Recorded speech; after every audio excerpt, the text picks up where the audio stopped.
Hi കൂട്ടുകാരെ, കേൾക്കാനും കാണാൻ പറ്റുന്നുണ്ടോ? ഓഡിയോ വീഡിയോ ക്ലിയർ ആണെന്ന് വിചാരിക്കുന്നു. എല്ലാ കൂട്ടുകാർക്കും സ്ട്രൈക്കർ കോച്ചിങ്ങിന്റെ പുതിയൊരു ക്ലാസ്സിലേക്ക് സ്വാഗതം. ഞാൻ ഷഹനാദ് ആണ്. കൂട്ടുകാരെ, നമ്മൾ ഇന്ന് പഠിക്കുന്നത് വരാൻ പോകുന്ന 10th ലെവൽ പ്രിലിംസ് 10th പ്രിലിംസിന്റെ 2 ഘട്ടങ്ങൾ കഴിഞ്ഞു. ആ 2 ഘട്ടങ്ങളുമായി ബന്ധപ്പെട്ട കണക്റ്റഡ് ഫാക്ട് നമ്മളിപ്പോൾ ക്ലാസ്സുകളായി ചെയ്തു വരികയാണ്. ഒരുപാട് ക്ലാസ്സുകൾ ഇതിനു മുമ്പ് ലൈവായിട്ട് നിങ്ങൾക്ക് നൽകിയിട്ടുണ്ട്. ഈ ഒരു ക്ലാസ്സുകളെല്ലാം ഒരു പ്ലേലിസ്റ്റ് ആയിട്ട് കൊടുത്തിട്ടുണ്ട്. കൂട്ടുകാർക്ക് എല്ലാവർക്കും ആ പ്ലേലിസ്റ്റ് ചെക്ക് ചെയ്യാം കേട്ടോ. അപ്പോൾ അതിനകത്തുള്ള ക്ലാസ്സുകൾ തീർച്ചയായിട്ടും നിങ്ങൾക്ക് വരാൻ പോകുന്ന ഘട്ടങ്ങളിൽ ഉപകാരം ചെയ്യും. അത് കാണാൻ ശ്രമിക്കണം എല്ലാവരും. ഓക്കെ,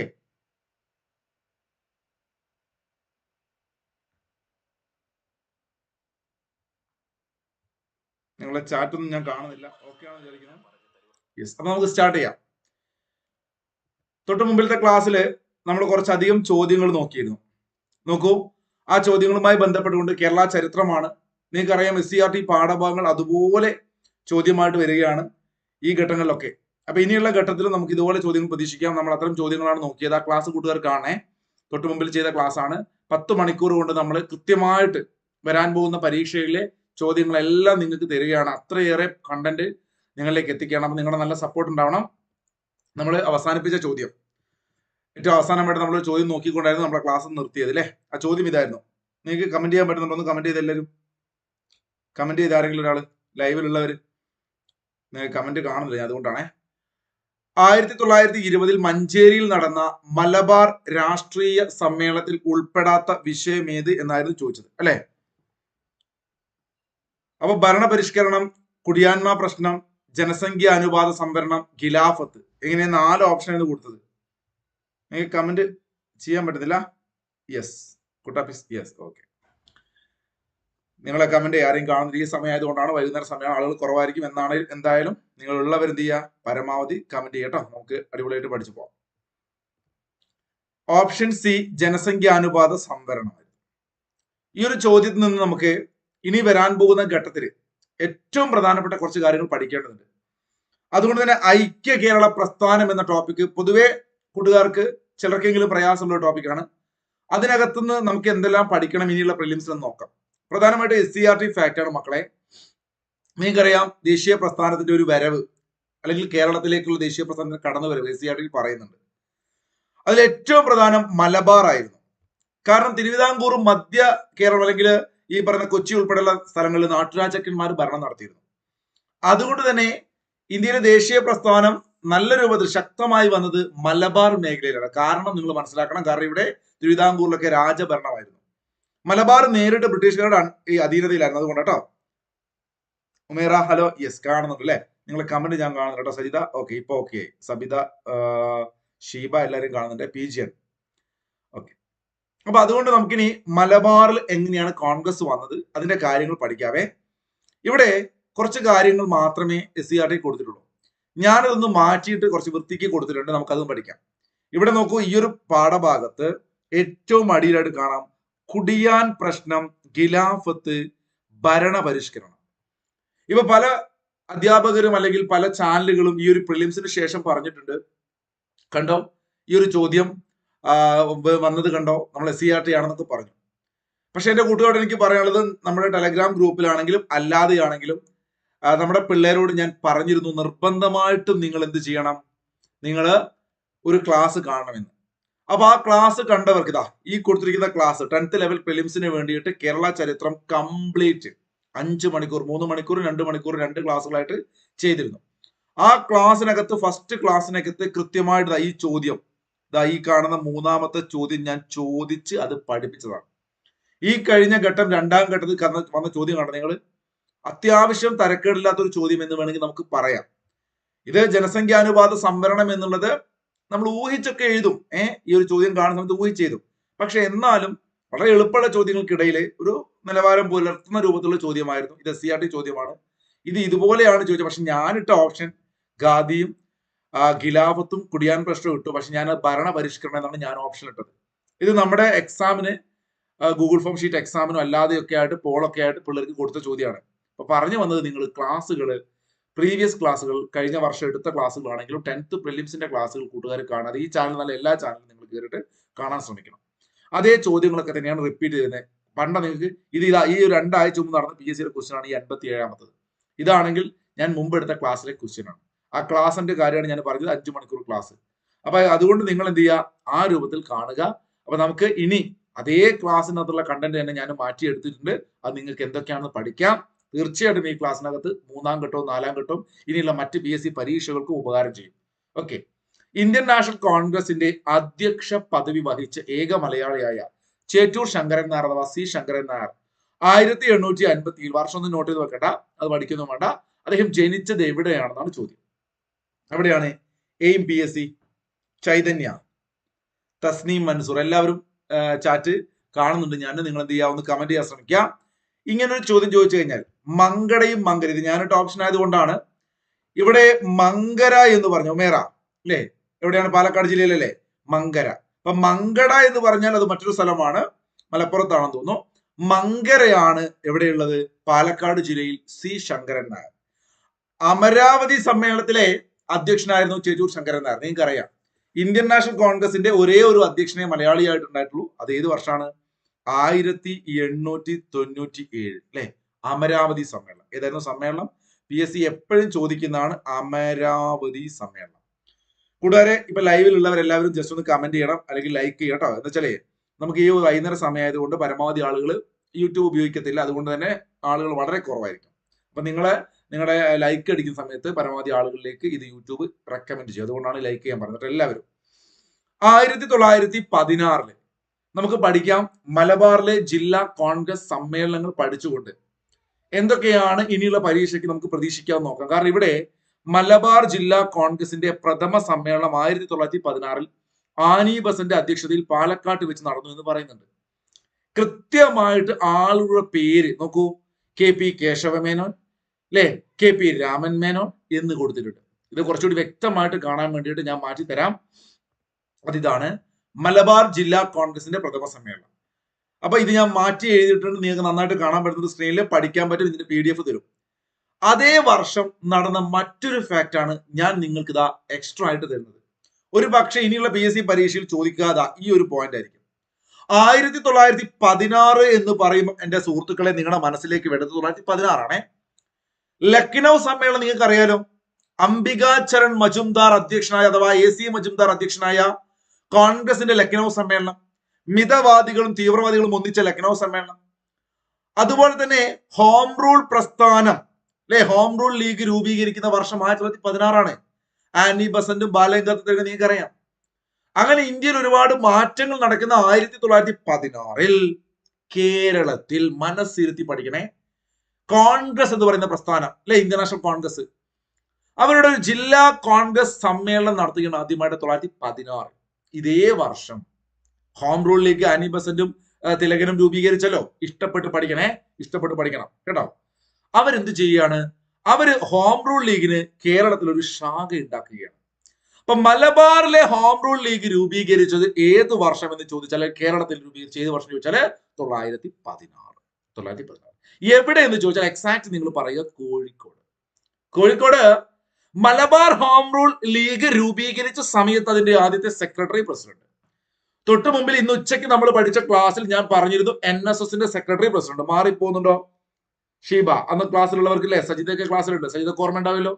സെക്രട്ടറി ആരായിരുന്നു NSSന്റെ? മന്നത്ത് പത്മനാഭനായിരുന്നു. പ്രസിഡന്റ് ആരായിരുന്നു? K കേളപ്പനായിരുന്നു. ഗുരുവായൂർ സത്യാഗ്രഹ കമ്മിറ്റിയുടെ സെക്രട്ടറി നമ്മുടെ K കേളപ്പനായിരുന്നു. അതുപോലെ തന്നെ പ്രസിഡന്റ് ആരായിരുന്നു? ഈ പറയുന്ന മന്നത്ത് പത്മനാഭനായിരുന്നു. അതുപോലെ പഠിച്ചു വെക്കുക, മലബാർ ഹോം റൂൾ ലീഗിന്റെ ആദ്യത്തെ സെക്രട്ടറി ആരായിരുന്നു? Secretary KP Kesava Menon. എന്ന് വെച്ചാൽ മൂപ്പരാണ് ഇതിന്റെ മെയിൻ പണിക്കാരൻ. KP കേശവമേനോൻ. കേരളത്തിന്റെ വന്ധ്യ വയോധികൻ എന്നറിയപ്പെടുന്ന ആരാടാ കൂട്ടുകാരെ? ഷാനിഫ. അത് KP കേശവമേനോൻ അല്ലേ? ആണ്. ഉമേറ. അപ്പൊ ഈ KP കേശവമേനോൻ സ്റ്റാർ ഇട്ട് വെക്കാം, നിങ്ങൾ തെറ്റിക്കാൻ ഏറെ സാധ്യതയുള്ള പോയിന്റ് ആണ്. കേരളത്തിലെ മലബാർ ഹോം റൂൾ ലീഗിന്റെ സെക്രട്ടറി KP കേശവമേനോൻ. പഠിച്ചോ? അങ്ങനെയാണെങ്കിൽ പ്രസിഡന്റ് ആരാണ്? മഞ്ചേരി രാമയ്യർ. ആരാണ് പ്രസിഡന്റ്? ദേ കാണുന്ന മനുഷ്യൻ ആരാണ്? മഞ്ചേരി രാമയ്യർ. കണ്ടില്ലേ നിങ്ങൾ? വക്കീലാണ്. അപ്പൊ മഞ്ചേരി രാമയ്യർ ആയിരുന്നു പ്രസിഡന്റ്. Secretary KP Kesava Menon. നന്നായിട്ട് പഠിക്കണം. എത്ര നന്നായിട്ട് പഠിക്കുന്ന കുട്ടികളാണെങ്കിലും ചിലപ്പോൾ തെറ്റാൻ സാധ്യതയുള്ള ഒരു പോയിന്റ് ആണ്. ഓക്കെ ആണല്ലോ. സെക്രട്ടറി, പ്രസിഡന്റ്, ജസ്ന കിട്ടുന്നുണ്ട്. തിയോസഫിക്കൽ സൊസൈറ്റി എന്ന് പറയുന്ന ഒരു പ്രസ്ഥാനത്തെ നിങ്ങൾക്ക് അറിയാം.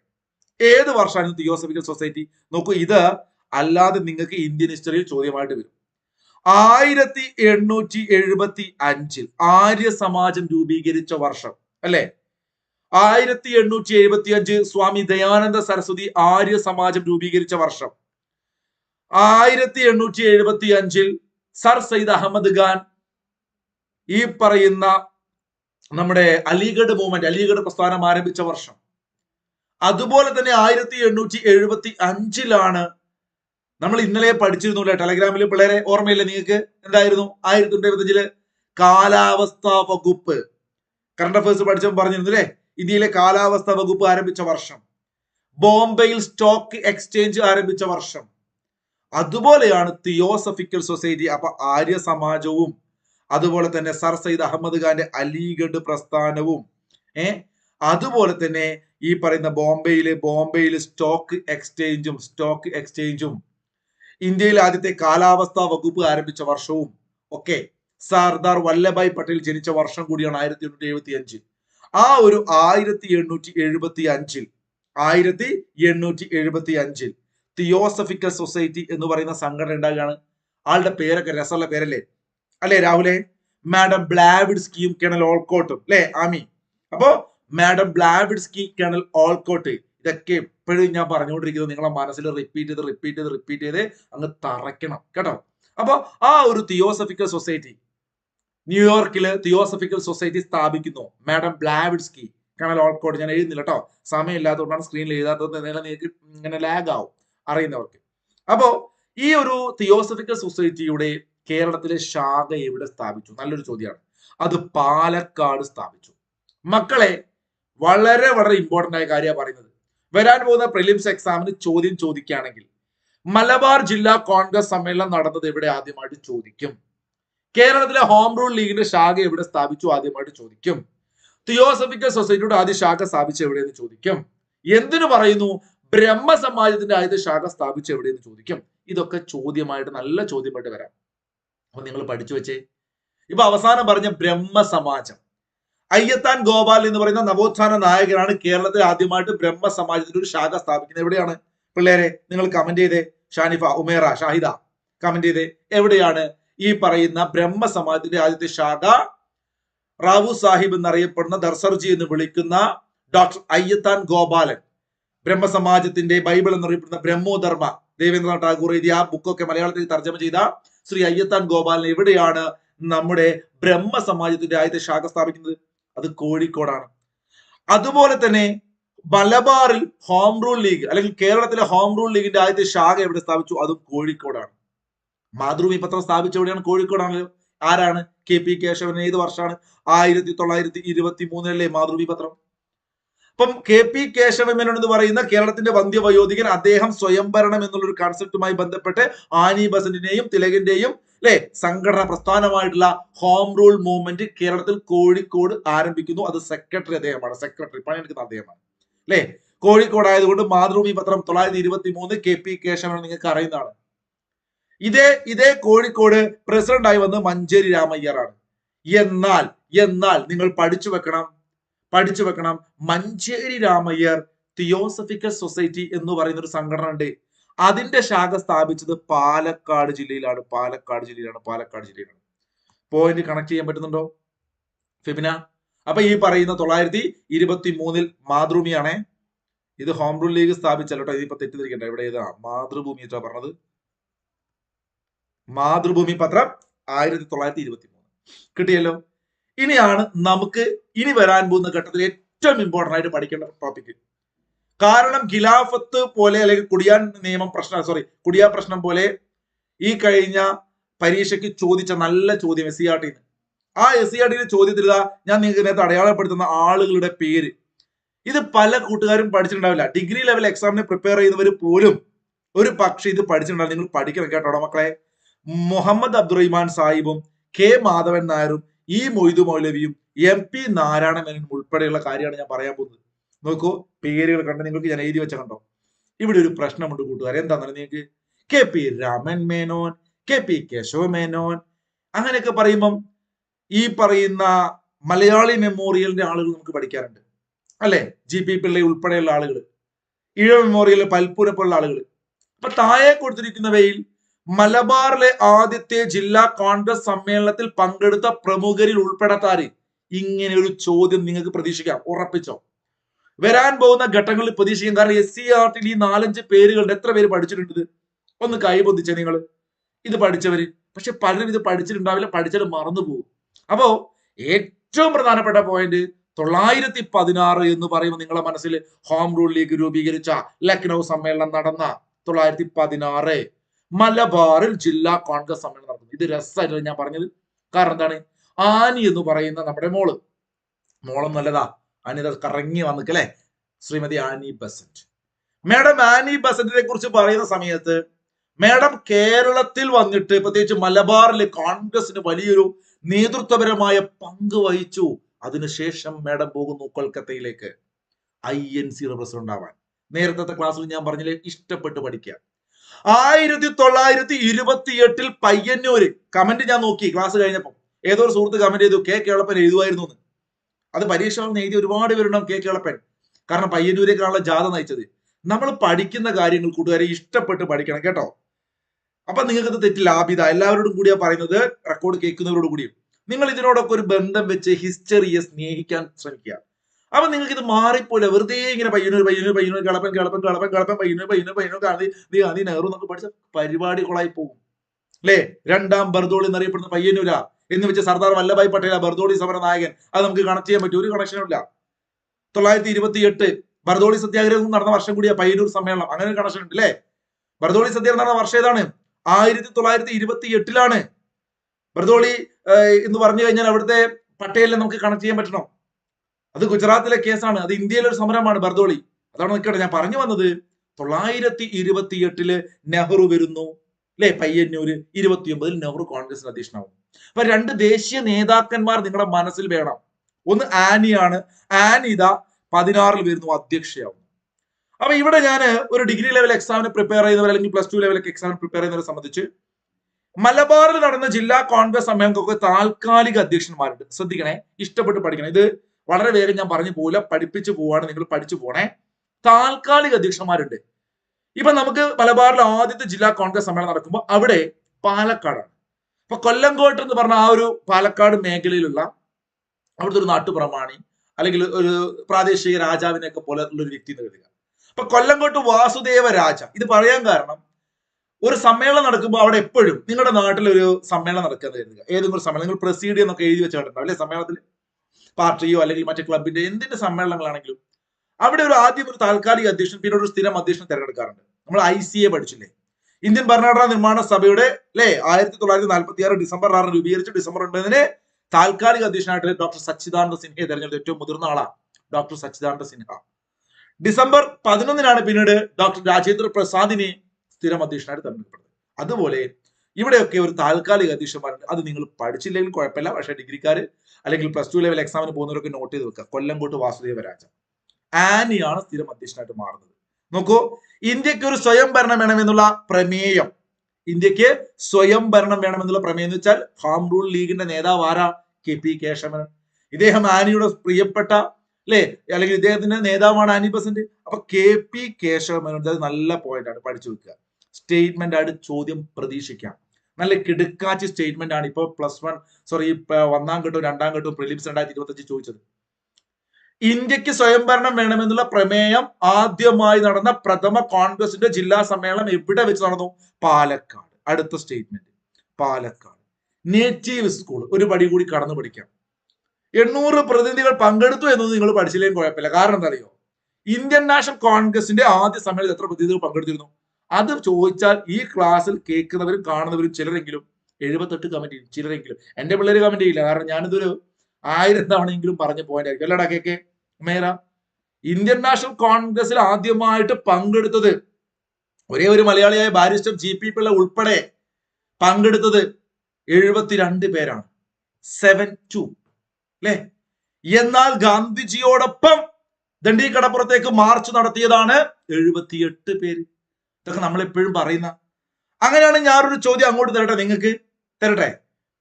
വാഗൺ ട്രാജഡി ദുരന്തത്തെ കുറിച്ച് നിങ്ങൾക്കൊക്കെ അറിയാം. എത്ര പേരായിരുന്നു അന്ന് വാഗൺ ട്രാജഡി എന്ന് പറയുന്ന ആ ദാരുണമായ സംഭവത്തിൽ പെട്ട് മരണപ്പെട്ടത്? ഒന്ന് കമന്റ് ചെയ്ത്. അങ്ങനെയാണെങ്കിൽ ഇവിടെ ശ്രദ്ധിക്കണം, മലബാർ ജില്ലാ കോൺഗ്രസ് സമ്മേളനം ആദ്യമായി നടക്കുന്നു പാലക്കാട്. ശ്രദ്ധിക്കണേ മക്കളെ, തിയോസഫിക്കൽ സൊസൈറ്റിയുടെ ആദ്യ ശാഖ എവിടെ സ്ഥാപിക്കുന്നു? പാലക്കാട്. അത് മഞ്ചേരി രാമയ്യറാണ്. മലബാർ ഹോം റൂൾ ലീഗ് എവിടെ സ്ഥാപിക്കുന്നു? ആദ്യമായിട്ട് കോഴിക്കോട്. ബ്രഹ്മസമാജത്തിന്റെ ആദ്യ ശാഖ എവിടെ സ്ഥാപിക്കുന്നു? കോഴിക്കോട്. മാതൃഭൂമി പത്രം കെ പി കേശവൻ എവിടെ തുടങ്ങുന്നു? കോഴിക്കോട്. കെ പി കേശവൻ പാലക്കാട് വരുന്നു. ആനി വരുന്നല്ലോ, ഇവരുടെ നേതാവാണല്ലോ. അതുകൊണ്ട് അവിടെ പോയിട്ട് സ്വയം ഭരണം എന്നുള്ളൊരു പ്രമേയം അവതരിപ്പിക്കുന്നു. അതിനകത്ത് പങ്കെടുത്ത ആളുകളെ കുറിച്ച് പറയുമ്പോൾ പാട്ട് പാടി പഠിക്കുക. ഒന്ന് കെ പി കേശവ മേനോൻ, നിങ്ങൾക്കൊക്കെ അറിയാം, നമ്മളിപ്പോ പറഞ്ഞു, അതിന്റെ മെയിൻ ആളാണ്. K P Raman Menon, K P Kesava Menon, Muhammad Abdurahiman സാഹിബാണ് അല്ലേ? കേരള സുഭാഷ് ചന്ദ്രബോസ് എന്ന് വിളിക്കുന്ന അബ്ദുറഹിമാൻ സാഹിബ്. അബ്ദുറഹിമാൻ സാഹിബിന്റെ പത്രങ്ങളൊക്കെ കഴിഞ്ഞ ദിവസം ഞാൻ നിങ്ങൾ പഠിപ്പിച്ചത് അല്ലേ? അത് മാറാണ്ട് ഓർക്കാൻ വേണ്ടിയിട്ടുള്ള ട്രിക്ക്. മൗലാന അബ്ദുൽ കലാം ആസാദിന്റെ പത്രം ഏതായിരുന്നു? ഇന്നലെ ക്ലാസ്സിൽ എടുത്തല്ലേ അല്ലേ? ഷാഹിദ ആമി രാഹുലെ ഒന്ന് കമന്റ് ചെയ്തേ. അങ്ങനെയാണെങ്കിൽ ഈ മൊയ്തു മൗലവി, ശ്രദ്ധിക്കണേ, ഐക്യ കേരള പ്രസ്ഥാനവുമായി ബന്ധപ്പെട്ടുകൊണ്ട് നമുക്ക് ഏറ്റവും ആവശ്യമുള്ള ഒരു പേരാണ് ഈ മൊയ്തു മൗലവിയുടെ. അപ്പൊ K P Raman Menon, K P Kesava Menon, ഇത് രണ്ടും പഠിച്ചു വെച്ചാൽ തന്നെ അബ്ദുറഹിമാൻ സാഹിബ് കണക്ട് ചെയ്യാൻ പറ്റും നമുക്ക്. ഈ മൊയ്തു മൗലവിയും കിട്ടും. പിന്നീട് കെ മാധവൻ നായർ ഉണ്ട് അല്ലെ? കെ മാധവൻ നായർ, കോൺഗ്രസിന്റെ പ്രധാനപ്പെട്ട ലീഡർ, ആദ്യത്തെ പ്രസിഡന്റ് ഒക്കെ ആയിരുന്ന കെ മാധവൻ നായർ. പിന്നീടുള്ള ഈ ഒരു പേരാണ് ഒരു പക്ഷേ നിങ്ങൾക്ക് കിട്ടാതിരിക്കാൻ സാധ്യത. അതുകൊണ്ട് ഞാൻ സ്റ്റാർ ഇട്ട് വെക്കാം. M P Narayana Menon. Actually 3 മേനോന്മാരാണ്. ഏത് 3 മേനോന്മാരാണ്? എടാ SCRT ഫാക്ട്, SCRT ഫാക്ട് കണ്ട നിങ്ങൾ. ഇവിടെ എം പി നാരായണ മേനോൻ കണ്ട നിങ്ങൾ. മൊയ്തു മൗലവിയൊക്കെ ചോദിക്കാണ്ടിരിക്കുക. മൊയ്തു ഖാനെ കണ്ട എത്ര പേരുണ്ടെന്ന് കൈബന്ധിച്ചേ. ഇവിടെ കൈബന്ധിക്കാൻ പറഞ്ഞ കുറച്ച് പ്രയാസമല്ലേ? കമന്റ് ചെയ്യാൻ കേക്കെ.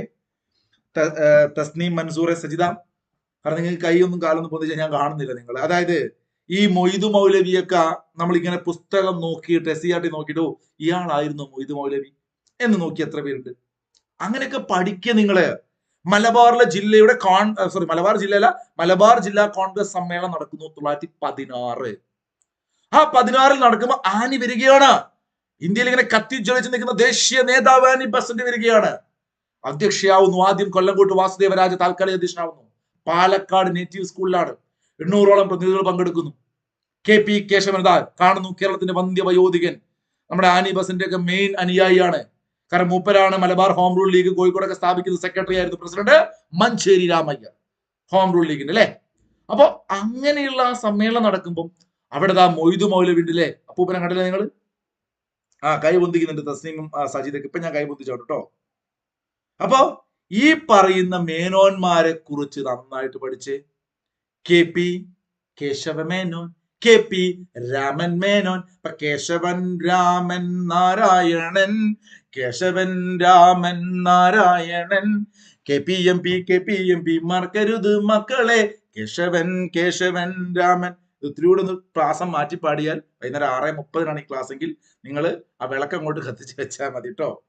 അപ്പോ കേശവൻ രാമൻ നാരായണ മേനോന, നമ്മുടെ മലബാറിലെ ജില്ലാ കോൺഗ്രസ് സമ്മേളനം.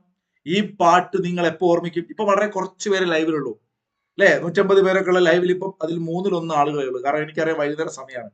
പക്ഷെ എനിക്ക് മറ്റന്നാളത്തെ എക്സാം എഴുതാൻ പോകുന്ന പിള്ളേർക്ക് വേണ്ടിയിട്ടാണ് തരുന്നത്. അപ്പൊ നിങ്ങൾക്ക് ഇത് ഇഷ്ടപ്പെട്ടാൽ ലൈക്ക് ചെയ്ത് നിങ്ങളെ ഗ്രൂപ്പിലൊക്കെ ഷെയർ ചെയ്യുക. ഏതെങ്കിലുമൊക്കെ നാട്ടിലൊക്കെ ആയിരിക്കും നിങ്ങൾ ഉണ്ടാവും ഓരോരുത്തർ.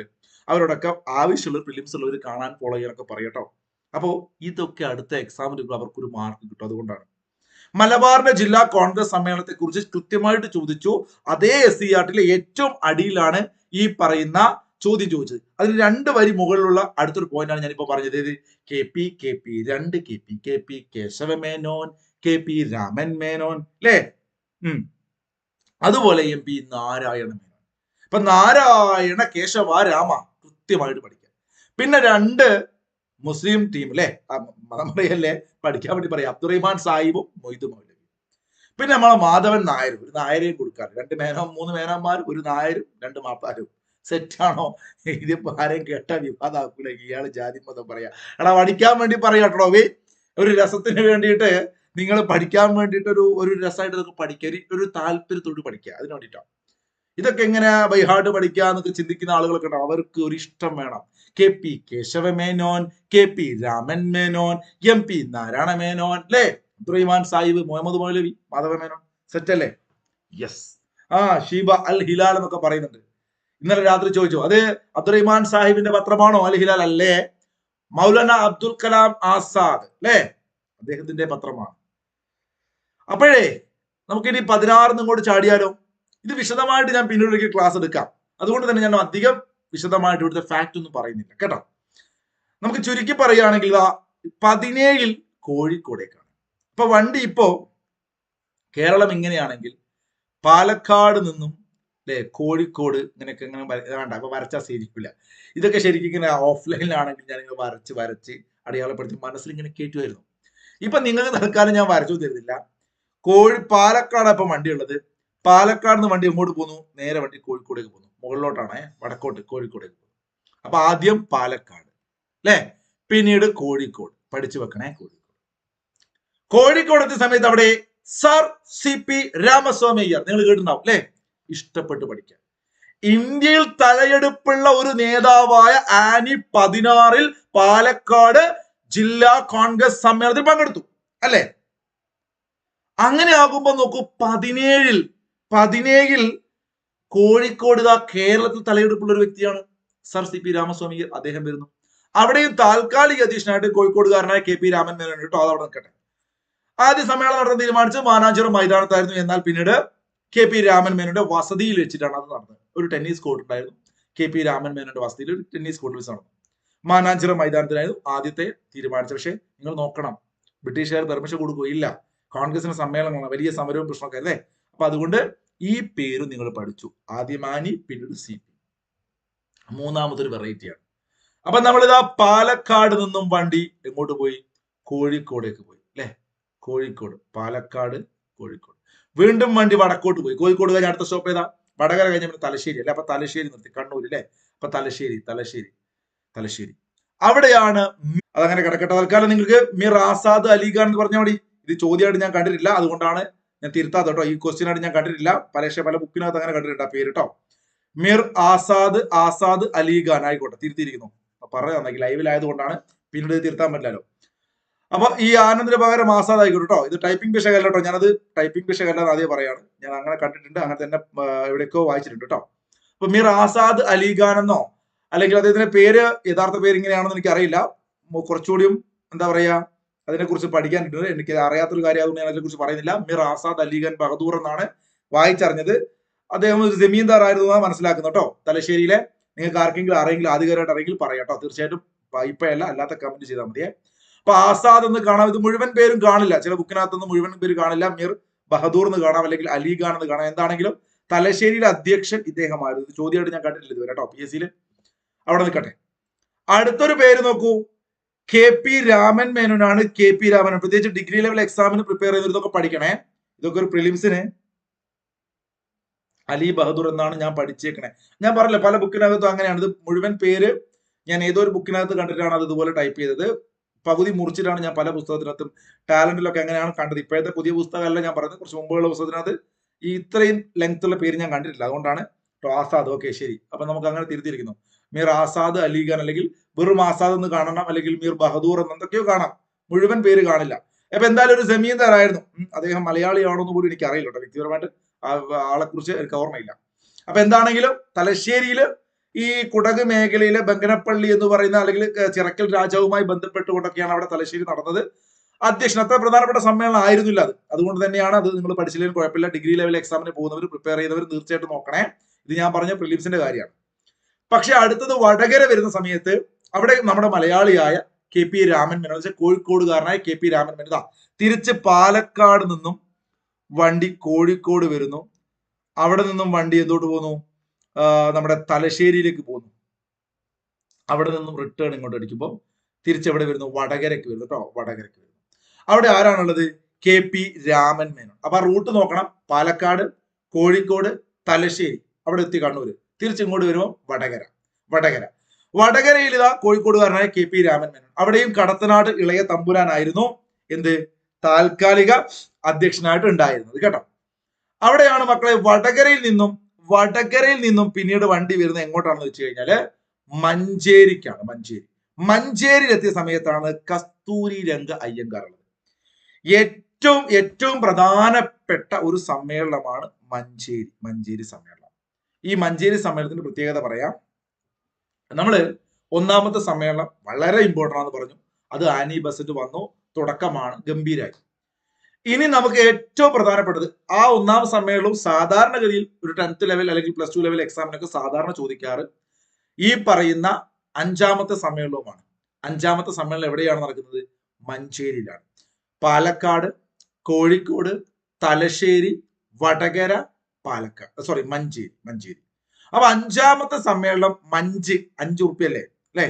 അപ്പൊ 5ാമത്തെ സമ്മേളനം മഞ്ചേരി, 1ാമത്തെ സമ്മേളനം പാലക്കാട്. ഇത് രണ്ടുമാണ് നിങ്ങൾ ഹൈലൈറ്റ് ചെയ്ത് പഠിക്കേണ്ടത്. ബാക്കി നിങ്ങൾ ജസ്റ്റ് ഈ പറഞ്ഞ പോലെ പേരും സ്ഥലവും ഒന്ന് പഠിച്ചു വെച്ചാൽ അവിടെ നടന്ന കാര്യങ്ങളൊന്നും സാധാരണ ചോദിക്കാറില്ല. ഇത് വിശദമായിട്ടുള്ള ക്ലാസ് ഞാൻ പറഞ്ഞു. ഡിഗ്രി ലെവൽ എക്സാമിനൊക്കെ പ്രിപ്പയർ ചെയ്തവര് പുസ്തകങ്ങൾ റെഫർ ചെയ്ത് തന്നെ വായിച്ച് പഠിക്കണേ. നമുക്ക് അത് നോക്കിയിട്ട് പറഞ്ഞു കേട്ടോ. മീർ ആനന്ദിനെ കുറിച്ച് എനിക്ക് അറിയുന്ന കാര്യങ്ങൾ ഞാൻ അടുത്ത ഏതെങ്കിലും ക്ലാസ് എടുക്കുന്ന സമയത്ത് നോക്കിയിട്ട് പറഞ്ഞു കേട്ടോ. അപ്പൊ എനിക്ക് ഓർമ്മയില്ല. അപ്പൊ എന്താണെങ്കിലും ഈ മഞ്ചേരി എത്തിയ സമയത്ത് കസ്തൂരി രംഗ അയ്യങ്കാർ എന്ന് പറയുന്ന ദേശീയ നേതാവ് വരികയാണ്. ആനി ബസന്റ് 1ാമത്തെ ദേശീയ നേതാവ്. ഇവിടെയാണ് ചില പ്രശ്നങ്ങൾ ഉള്ളത്. കാരണം അവിടെ 1920 ആയപ്പോഴത്തേക്കും മലബാർ കലാപത്തിന്റെ ഒരു പശ്ചാത്തലമാണ്. നിങ്ങളുടെ മനസ്സിലത് വേണം. കർഷകര് വലിയ ഇഷ്യൂ ആണ്. മഞ്ചേരി എന്ന് പറഞ്ഞാൽ എവിടെയാണ്? ഈ മാപ്പിള ലഹള അല്ലെങ്കിൽ മലബാർ കലാപം നടക്കുന്ന ഏരിയയിലാണ്. അതുകൊണ്ട് അവിടെ ഭരണപരിഷ്കാരം ഒരു ചർച്ചയായിട്ട് മാറുകയാണ്. ഖിലാഫത്ത് വളരെ ഇമ്പോർട്ടൻ്റ് ചർച്ചയായിട്ട് മാറുകയാണ്. കുടിയാൻ പ്രശ്നം. ഇതിനകത്ത് കുടിയാൻ പ്രശ്നവും ഖിലാഫത്തും നിങ്ങൾക്ക് ഊഹിച്ചാൽ കിട്ടും. കാരണം മാപ്പിള കലാപങ്ങൾ നടക്കുന്ന ഒരു ബെൽറ്റാണ് മഞ്ചേരി. അവിടെ മലബാറിലെ ജില്ലാ കോൺഗ്രസ് സമ്മേളനം 5ാമത്തെ സമ്മേളനം നടക്കുകയാണ്. ദേശീയ നേതാവായ കസ്തൂരി രംഗ അയ്യങ്കാർ അവിടെ ഉണ്ട്. അപ്പൊ ഖിലാഫത്ത് സ്വാഭാവികമായിട്ട് ചർച്ച ചെയ്യും കുടിയാൻ പ്രശ്നം. കാരണം കർഷകനാണല്ലോ മലബാറുകാര് അല്ലെ മഞ്ചേരിക്കാര്. അപ്പൊ അവിടെ അതും ചർച്ചയാവും.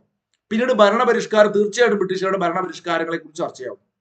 ഇവിടെയാണ് ഞാൻ ഈ പറഞ്ഞ കഴിഞ്ഞ പരീക്ഷയ്ക്കൊക്കെ ഞാൻ നിങ്ങളോട് ചോദിച്ചത് എക്സാമിന് അല്ലെ ക്ലാസ്സിൽ ഖാദി, ഭരണപരിഷ്കരണം, ഖിലാഫത്ത്, അല്ലെ കുടിയാൻ പ്രശ്നം ഇങ്ങനെ വന്നത്. അപ്പൊ നമ്മൾ എന്താക്കി? അവിടെ ഖാദി പ്രചരണം എന്നുള്ളത് ഒരു പോയിന്റ് ആയിട്ട് എടുത്തു. ഇതായിരുന്നു ഞാനിട്ട ഓപ്ഷൻ. ഓപ്ഷൻ എ ആയിരുന്നു കഴിഞ്ഞ ഒരു എക്സാമിനകത്ത്. എന്ന് വെച്ചാൽ ഈ എക്സാമിന് മുമ്പ്. അപ്പൊ കഴിഞ്ഞ ആഴ്ച PSC ചോദിച്ചപ്പോൾ PSC ഇത് ക്വസ്റ്റ്യൻ ആയിട്ട് ഇട്ടു. PSC ക്വസ്റ്റ്യൻ ഇട്ടപ്പോൾ PSC എന്താക്കി? ജനസംഖ്യ അനുപാത സംവരണമാക്കി. ഇത് നമ്മുടെ ക്വസ്റ്റ്യൻ, നമ്മുടെ സ്ഥിരമായിട്ട് നമ്മുടെ പിള്ളേർക്ക് ഞാൻ കൊടുക്കുന്ന ക്വസ്റ്റ്യൻ ആണ്. പക്ഷെ ഇവിടെ എന്താ നിങ്ങൾ ശ്രദ്ധിക്കേണ്ടത്? ആ ക്വസ്റ്റ്യനകത്ത് ഞാനിടുന്ന ഓപ്ഷൻ ഇത് പഠിക്കലാണ് ഉദ്ദേശം. ഇവിടെ ഓപ്ഷൻ എ മാറാൻ സാധ്യതയുണ്ട്. അതുപോലെ മാറി കേട്ടോ. ഓപ്ഷൻ സി ആയിട്ട് ജനസംഖ്യാനുപാത സംവരണം വന്നു. അപ്പൊ അതുകൊണ്ട് പറഞ്ഞു വന്നത് നിങ്ങൾ എന്ത് ചെയ്യണം? ഈ ഒരു 3 വിഷയങ്ങൾ നന്നായിട്ട് മനസ്സിൽ കയറ്റി വെക്കുക. കുടിയാൻ പ്രശ്നം, ഖിലാഫത്ത്, ഭരണപരിഷ്കാരം. അന്നും ഇതുപോലെ താൽക്കാലിക അധ്യക്ഷൻ ഉണ്ട്. മഞ്ചേരി ആയതുകൊണ്ട് നിലമ്പൂർ മേഖലയിലെ ഇളയരാജയായിരുന്നു താൽക്കാലിക അധ്യക്ഷൻ. അരച്ച് കലക്കി കുടിക്കണം. ആനി ബസന്റ് ഇറങ്ങിപ്പോയത് പ്രധാനപ്പെട്ട ഒരു സംഭവമാണ്. കാരണം മഞ്ചേരി സമ്മേളനം ചരിത്ര പ്രാധാന്യമുള്ള സമ്മേളനമായി മാറുന്നത് നിങ്ങൾ നോക്കിക്കേ. 1ാമത്തേൽ ആനി വരികയാണ്. ഇതൊക്കെ ഒരു ഇഷ്ടത്തോട് പഠിച്ചത് നിങ്ങൾക്ക് ഒരു താല്പര്യം തോന്നുന്നു. ഒരു സിനിമ സീരിയൽ കഥ പോലെ. കേരളത്തിലേക്ക് 1916 ലക്നൗ സമ്മേളനം നടക്കുമ്പോൾ ആനി വരികയാണ്. ഹോം റൂൾ ലീഗ് ഉണ്ടാക്കി. ആനി എവിടെയാ ഹോം റൂൾ ലീഗ് ഉണ്ടാക്കുന്നത്? നിങ്ങൾക്കറിയാം, പൂനെയിലും അടയാറിലും അല്ലെ? അടയാറിൽ ആനിയാണെങ്കിൽ പൂനെയിൽ തിലകനാണ് ഹോം റൂൾ പ്രസ്ഥാനം. അപ്പൊ അതിന്റെ ഭാഗമായിട്ട് KP Kesavan Kozhikode home rule league, Malabar home rule league ഉണ്ടാക്കുന്നുണ്ട് അല്ലെ? പ്രസിഡന്റ് ആയിട്ട് മഞ്ചേരി രാമയ്യറൊക്കെ വരുന്നുണ്ട്. ആ സമയത്ത് കോൺഗ്രസ് എന്താക്കുന്നു? ഒരു സമ്മേളനം നടത്താൻ വേണ്ടി തീരുമാനിക്കുന്നു. കേരളത്തിൽ, മലബാറിൽ, പാലക്കാട് നേറ്റീവ് സ്കൂളിൽ ആനി വരുന്നു. ഇതൊക്കെ ഒരു ഇഷ്ടപ്പെട്ട് ആലോചിക്കുക. പിറ്റേത്തെ കൊല്ലം 17 ആനി ഇന്ത്യൻ നാഷണൽ കോൺഗ്രസിന്റെ പ്രസിഡന്റ് ആവുന്നുണ്ട്. അപ്പൊ പാലക്കാട് കഴിഞ്ഞാൽ പിന്നെ ഈ സമ്മേളനം നെക്സ്റ്റ് കോഴിക്കോടേക്ക് പോകുന്നു. കോഴിക്കോട് അവിടെ CP രാമസ്വാമി ഇയർ വരുന്നു. പിന്നീട് 3ാമത്തെ തലശ്ശേരിക്ക് പോകുന്നു. തലശ്ശേരി നിങ്ങൾ പറഞ്ഞാൽ ആസാദ് വരുന്നു അല്ലെ? അല്ലെങ്കിൽ ബഹദൂർ, എന്താ അയാളുടെ പേര്? എനിക്ക് പേര് ഇപ്പോഴും ഒരു കറക്റ്റ് അറിയില്ല. ഞാനത് അവിടെ പെൻഡിങ്ങിൽ വെച്ചാട്ടോ. എന്റെ ഭാഗത്തുള്ള മിസ്റ്റേക്ക് ആണ്, ടൈപ്പിംഗ് മിസ്റ്റേക്ക് ആണെങ്കിൽ തൽക്കാലം അവിടെ പെൻഡിങ് കിടക്കട്ടെ. അപ്പൊ അതങ്ങനെയാണെങ്കിൽ ആ ബഹദൂർ എന്ന് പറഞ്ഞ ചങ്ങാതി അല്ലെങ്കിൽ മീർ ആസാദ് വരുന്നു. അതിനെ കുറിച്ച് നമുക്ക് നോക്കാം. അതിനുശേഷം പിന്നീട് എന്ത് വരുന്നു? വടകരയ്ക്ക് വരുന്നു. തലശ്ശേരി തിരിച്ച് വടകരയ്ക്ക് വരുന്നു. വടകര KP രാമൻ മേനോൻ ആണ് അല്ലെ? KP രാമൻ മേനോൻ വരുന്നു. രാമൻ മേനോന് ശേഷം പിന്നീട് മഞ്ചേരിക്ക് വരുന്ന സമയത്ത് അവിടെ കസ്തൂരി മണക്കുന്നല്ലോ കാറ്റ് എന്നുള്ള പാട്ടല്ല. അപ്പൊ കസ്തൂരിയൊക്കെ മണത്ത സമയത്ത് ഇത് ആർക്കും ഇഷ്ടമായില്ല. ആനിക്ക് ഈ കസ്തൂരിയുടെ മണം ഇഷ്ടമല്ല. അപ്പൊ കസ്തൂരി, എന്റെ കസ്തൂരി, നമ്മുടെ ക്ലാസ്സിൽ കസ്തൂരി ഉണ്ടായിരുന്നു അല്ലേ? അപ്പൊ കസ്തൂരി വരുന്ന സമയത്ത് ആനി തെറ്റിപ്പോയി. കാരണം കസ്തൂരി ആനയും തമ്മിൽ ഇങ്ങ് ചേരൂലേ. അല്ലെ, ആലോചിച്ചാൽ മതി. കസ്തൂരി രംഗ അയ്യങ്കാറാണേ, അല്ലെങ്കിൽ ഈ കസ്തൂരി മണത്തോണ്ട് ആനി പോയിന്നോ മഞ്ചേരി 5 സമ്മേളനം 5 എന്ത് രസതൊക്കെ പഠിക്കാൻ. അങ്ങനെ അവിടെ ഖിലാഫത്തും ഭരണപരിഷ്കാരവും കുടിയാൻ പ്രശ്നവും ചർച്ച ചെയ്യുന്നു. ആനി ബസ്സിന് ഇറങ്ങിപ്പോകുന്നു. അതുകൊണ്ട് ഇതാ പിടിച്ചോ ചോദ്യം. കേരളത്തിലെ സൂററ്റ് എന്നറിയപ്പെടുന്ന മലബാർ രാഷ്ട്രീയ സമ്മേളനം എവിടെ വെച്ച്? കിട്ടുന്നുണ്ടോ നിങ്ങൾക്ക്? ചോദ്യമാണ്. രണ്ടാമത്തെ ക്വസ്റ്റ്യൻ ആണ്. നമ്മൾ മുമ്പേ തരുന്ന ക്വസ്റ്റ്യൻ ആണ്. ചോദ്യം ചോദിക്കും ഇനിയുള്ള ഘട്ടത്തിൽ. നോക്കൂ നിങ്ങൾ, മഞ്ചേരിയാണ്. പഠിച്ചു വെക്കുക മക്കളെ. അതുപോലെ തന്നെ അഖില കേരള രാഷ്ട്രീയ സമ്മേളനവും SCERT പറയുന്നുണ്ട്. ഇപ്പൊ ഇതൊക്കെ പഠിച്ചു പോയിട്ട് അടുത്ത PSC പരീക്ഷയ്ക്ക് അഖില കേരള രാഷ്ട്രീയ സമ്മേളനം ചോദിക്കുക. അപ്പൊ അവിടെ നിങ്ങൾക്ക് തെറ്റാൻ സാധ്യതയുണ്ട്. 1921 അഖില കേരള രാഷ്ട്രീയ സമ്മേളനം 1 ഒറ്റപ്പാലം അല്ലെ. ഫസ്റ്റ് 1921 കേരള പ്രദേശ് കോൺഗ്രസ് കമ്മിറ്റി, അല്ലെങ്കിൽ കേരളം മൊത്തത്തില് ഒരു കോൺഗ്രസിന്റെ വരവ്, ഇപ്പൊ രാഷ്ട്രീയ സമ്മേളനം നടക്കുകയാണ്. അങ്ങനെ രാഷ്ട്രീയ സമ്മേളനം നടക്കുമ്പോൾ ഒറ്റപ്പാലം എന്താണ്? ഒറ്റപ്പാലം.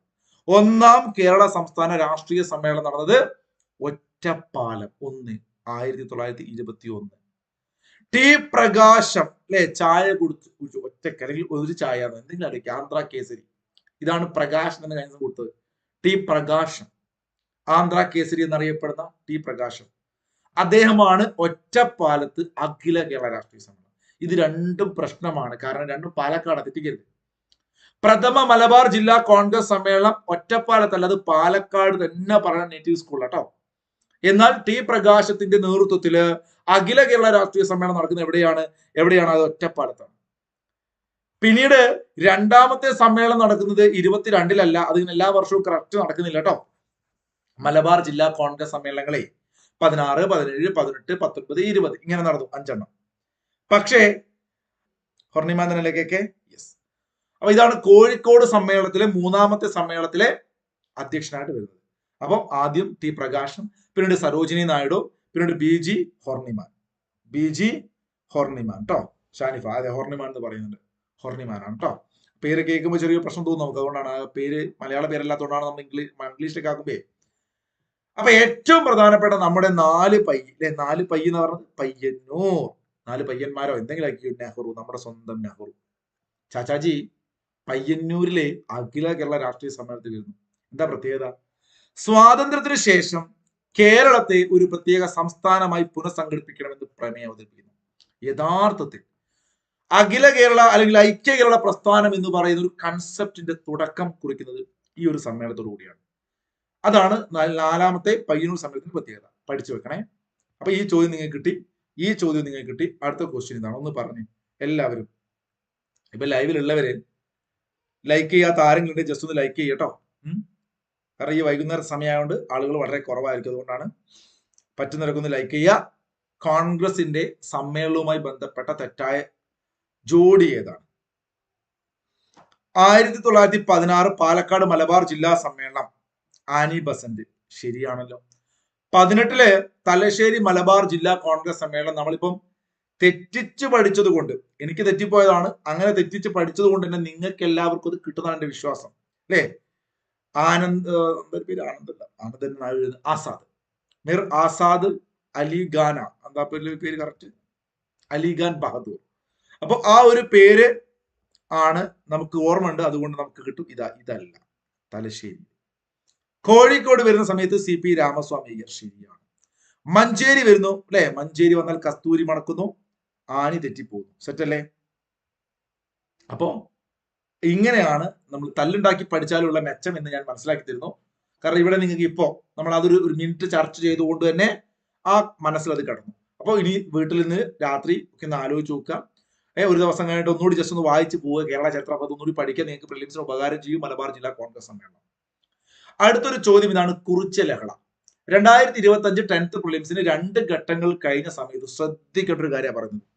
2 ഘട്ടങ്ങൾ കഴിഞ്ഞപ്പം ക്വസ്റ്റ്യന്റെ സ്ട്രൈക്ക് റേറ്റ് വെച്ച് നോക്കുമ്പോൾ ഏറ്റവും സാധ്യതയുള്ള ഒരു സാധനം എന്ന് വെച്ചാൽ അത് കുറിച്യ ലഹളയാണ്. കാരണം 2 പരീക്ഷയിൽ 3 ചോദ്യം ചോദിച്ചു. മനസ്സിലായില്ല? ഒരു പരീക്ഷ തന്നെ 2 ചോദ്യം കുറിച്യ ലഹളയെ കുറിച്ച് ചോദിച്ചു. സെക്കൻഡ് സ്റ്റേജിലും കുറിച്യ ലഹളയെ കുറിച്ച് ചോദിച്ചു. അപ്പൊ ഉറപ്പായിട്ടും നിങ്ങളോട് എന്ത് ചെയ്യും? 3ാം ഘട്ടവും 4ാം ഘട്ടത്തിലും കുറിച്യ ലഹള ഒരു ചോദ്യമായിട്ട് വരും. ഒരു 2 മിനിറ്റ് കൊണ്ട് പഠിച്ചൂടെ? 1812 കുറിച്യ ലഹള നടന്നത്. എല്ലാവർക്കും അറിയുന്ന ഫാക്റ്റ് ആണ് അല്ലെ? അറിയാം. വയനാട് ജില്ലയിലെ കുറിച്യ കുംഭാര വിഭാഗത്തിൽപ്പെട്ടതാണ് ഇത്. നിങ്ങൾക്ക് ഈ കുംഭാര എന്നൊക്കെ കേൾക്കുമ്പോൾ സംഭാരമൊക്കെ ഓർമ്മ വന്നിട്ട് എല്ലാവരും ഇത് ശരിയാക്കണമെന്നെ വിചാരം. ഇത് എന്താ സാധനം, ഞാൻ കേട്ടിട്ടാണെന്ന് ചിന്തിക്കും. മേധാവ് രാമൻ അമ്പിയായിരുന്നു. ശരിയല്ലടാ. British East India company Malabar നടപ്പിലാക്കിയ ജനവിരുദ്ധ നികുതി നയങ്ങൾക്കെതിരെ നടന്ന ലഹള, അതും ശരിയല്ലേ? അപ്പൊ 1, 3, 4 ഇതാണ് ഉത്തരം അല്ലെ? ഓപ്ഷൻ സി ആണ്. ഇനി നമുക്ക് കുറിച്യ ലഹളയെ കുറിച്ച് മറ്റൊരു പരീക്ഷയിൽ മറ്റൊരു ക്വസ്റ്റ്യൻ പേപ്പർ ആയിട്ട് ഇത് ഇതുപോലെ കോപ്പി പേസ്റ്റ് ചെയ്തിരുന്നു. LDC LGS ഒക്കെ എഴുതിയവർക്ക് ഓർമ്മ. ഞാനിത് ഇങ്ങനെ പറഞ്ഞതാ. തത്തമേ പൂച്ച പൂച്ച എന്ന് പറഞ്ഞാൽ ഈ നമ്മുടെ ബാച്ചിൽ പറഞ്ഞാണ് ഇത് പഠിക്കണേ പഠിക്കണേ പഠിക്കണേ. ഇതുപോലെയാണ് കോപ്പി പേസ്റ്റ് ചെയ്തത്. അപ്പൊ നോക്കൂ, കുറിച്യ ലഹള 1812 നടന്ന കലാപത്തിന് കാരണങ്ങൾ എന്തെല്ലാം? വയനാട്ടിലാണ് നിങ്ങൾക്കറിയാലോ. ഗോത്ര ജനതയുടെ കലാപം എന്നറിയാലോ. ബ്രിട്ടീഷ് ചൂഷണത്തിനെതിരെ കേരളത്തിൽ അല്ലെങ്കിൽ തെക്കേ ഇന്ത്യയിൽ നടന്ന ആദ്യത്തെ ഗോത്ര കലാപമാണ് കുറിച്യ ലഹള. ബ്രിട്ടീഷുകാർ അമിത നികുതി ചുമത്തി. ബൈഹാർട്ട് പഠിച്ചു കൊടുക്കട്ടോ, ഇരുന്ന് ബൈഹാർട്ട് പഠിച്ചു കൊടുക്കുക കിട്ടാത്തവർക്ക്. നികുതി പണമായി അടയ്ക്കാൻ നിർബന്ധിച്ചു. അപ്പൊ അമിത നികുതി ചുമത്തി, നികുതി പണമായി അടയ്ക്കാൻ നിർബന്ധിച്ചു. അമിത നികുതി ചുമത്തി, നികുതി പണമായി അടയ്ക്കാൻ നിർബന്ധിച്ചു. നികുതി അടയ്ക്കാൻ കഴിയാത്തവരുടെ കൃഷിഭൂമി ബ്രിട്ടീഷുകാർ പിടിച്ചെടുത്തു. കൃത്യമായിട്ട് പഠിച്ചു കൊടുക്കുക. അപ്പൊ ഇങ്ങനെ 3 എണ്ണം നിങ്ങൾ ബൈഹാർട്ട് ചെയ്യുക. അമിത നികുതി ചുമത്തി, നികുതി പണമായി അടയ്ക്കാൻ നിർബന്ധിച്ചോ, നികുതി അടയ്ക്കാൻ കഴിയാത്തൊരു കൃഷിഭൂമി ബ്രിട്ടീഷുകാർ പിടിച്ചെടുത്തു. കുറിച്യ നേതാവായ രാമൻ അമ്പിയാണെന്ന് എല്ലാവർക്കും അറിയാലോ. ഗോത്ര ജനതയ്ക്ക് പുറമെ മറ്റു വിഭാഗങ്ങളും കലാപത്തിൽ പങ്കാളിയായി. കലാപം അടിച്ചമർത്തിയ ബ്രിട്ടീഷുകാർ രാമൻ അമ്പിയെ പിടികൂടി വധിച്ചു. തലശ്ശേരിയിൽ അന്നത്തെ സബ് കളക്ടർ ആരായിരുന്നു? TH ബേബർ. എല്ലാവർക്കും അറിയാം TH ബേബർ. കലാപത്തെ പറ്റി പറഞ്ഞ ഡയലോഗ് ശ്രദ്ധിക്കണം, അടുത്ത പരീക്ഷയ്ക്ക് ചോദ്യമായിട്ട് വരാം. 1 മാസം കൂടി പിടിച്ചു നിൽക്കാൻ കലാപകാരികൾക്ക് കഴിയുമായിരുന്നുവെങ്കിൽ രാജ്യം അവരുടെ നിയന്ത്രണത്തിലായിരുന്നു അല്ലെ? നോക്കൂ, കുറിച്യ ലഹളയെ കുറിച്ച് മക്കളെ ചില പോയിന്റുകൾ ഞാൻ മാറ്റി എഴുതിയതാണ്. വയനാട് ജില്ലയിൽ ഗോത്രവർഗക്കാരായ കുറിച്യരും ഈ സാധനമായിരിക്കാം ഇവരോട് അല്ലെ കുംഭാര എന്നായി പോയത്. ഇവിടെ ഓപ്ഷൻ 1, 2, 3, 4 ഇതായിരുന്നതിനെ ഇവർ ഉദ്ദേശിച്ചത് അല്ലെ? എന്റെ ഒരു അഭിപ്രായം കേട്ടോ, നിങ്ങൾക്ക് പറയാം. അങ്ങനെയല്ലടാ, ഇത് കുറുമ്പർ എന്നുള്ള ടൈപ്പിംഗ് പിശങ്ങനായി മാറിയതായിരിക്കും. അവർ ഉദ്ദേശിച്ച ഓപ്ഷൻ എ ആയിരിക്കില്ല പിക്ക് ചെയ്യേണ്ടത്. ഇവിടെ ഓപ്ഷൻ ഉള്ളതുകൊണ്ട് ഇത് എടുത്തിട്ടുണ്ടാവും. ഇത് ഫൈനൽ ആൻസർക്ക് വന്നോ എനിക്ക് അറിയില്ല. ക്ലാസ് എടുക്കുന്ന സമയത്ത് നിങ്ങൾ വന്നെങ്കിൽ പറയാട്ടോ, ഫൈനൽ ആൻസർക്ക് വന്നോ. അപ്പൊ അങ്ങനെയാണെങ്കിൽ ഈ ഒരു പോയിന്റിൽ കുറിച്യരുടെയും കുറുമ്പരുടെയും മേൽ ബ്രിട്ടീഷുകാർ നികുതി ചുമത്തി. ഇതാണ് അതിന്റെ കാരണം. നികുതി ഏർപ്പെടുത്തിയ ബ്രിട്ടീഷ് ഉദ്യോഗസ്ഥന്റെ പേര് നന്നായി പഠിച്ചു വെച്ചേ. തോമസ് വാർഡനാണ്, TH ബേബർ അല്ല. തെറ്റിക്കും.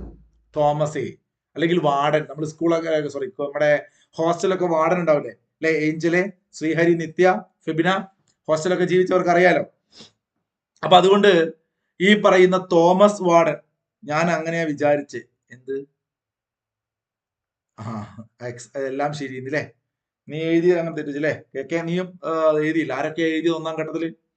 അപ്പൊ എഴുതിയവർക്ക് ഓർമ്മയുണ്ടാവും. ഇനിയുള്ള പരീക്ഷ എഴുതാൻ പോകുന്നവരോടാ പറഞ്ഞു തോമസ് വാർഡൻ എന്ന് മറന്നോട്ടെ. നിങ്ങളെ ഹോസ്റ്റലെ വാർഡനെ അങ്ങോട്ട് ഓർത്തു വെച്ചാൽ മതി കേട്ടോ. നികുതി ഏർപ്പെടുത്തിയ ബ്രിട്ടീഷ് ഉദ്യോഗസ്ഥന്റെ പേരാണ് തോമസ് വാർഡൻ. കുറിച്യ ലഹളയുടെ മുദ്രാവാക്യം എന്തായിരുന്നു? വട്ടത്തൊപ്പിക്കാരെ പുറത്താക്കുക. എന്തായിരുന്നു? വട്ടത്തൊപ്പിക്കാരെ പുറത്താക്കുക. നേതാവ് രാമൻ അമ്പിയാണ്. ദക്ഷിണേന്ത്യയിൽ നടന്ന ഏക ഗിരിവർഗ കലാപമാണ് ഏത്? ഈ പറയുന്ന കുറിച്യ ലഹള അല്ലെ? ഇപ്പൊ തോമസ് വാർഡൻ കിട്ടി. ഇനിയാണ് ഏറ്റവും പ്രധാനപ്പെട്ട ഒരു പോയിന്റ്. നമുക്ക് മുൻകാലങ്ങളിൽ ചോദിച്ചിട്ടുണ്ട്. ഈ 3 പേരുകൾ പഠിച്ചു വെക്കണം. രാമൻ അമ്പിയെ എല്ലാവർക്കും അറിയാം. മറ്റൊരു പേരാണ് വെൺകലോൻ കേളു അല്ലെ? ഇവിടെ മാനന്തവാടി എന്ന് പറയുന്ന നിയോജക മണ്ഡലം അസംബ്ലി, അവിടുത്തെ പ്രതിനിധീകരിച്ച MLA ആരാണ്? കേളുവട്ടനാണ്. OR കേളു അല്ലേ? നമ്മുടെ ഇപ്പോഴത്തെ കേരളത്തിന്റെ പട്ടികജാതി പട്ടികവർഗ വകുപ്പ് മന്ത്രിയാണ് കേളുവട്ടൻ.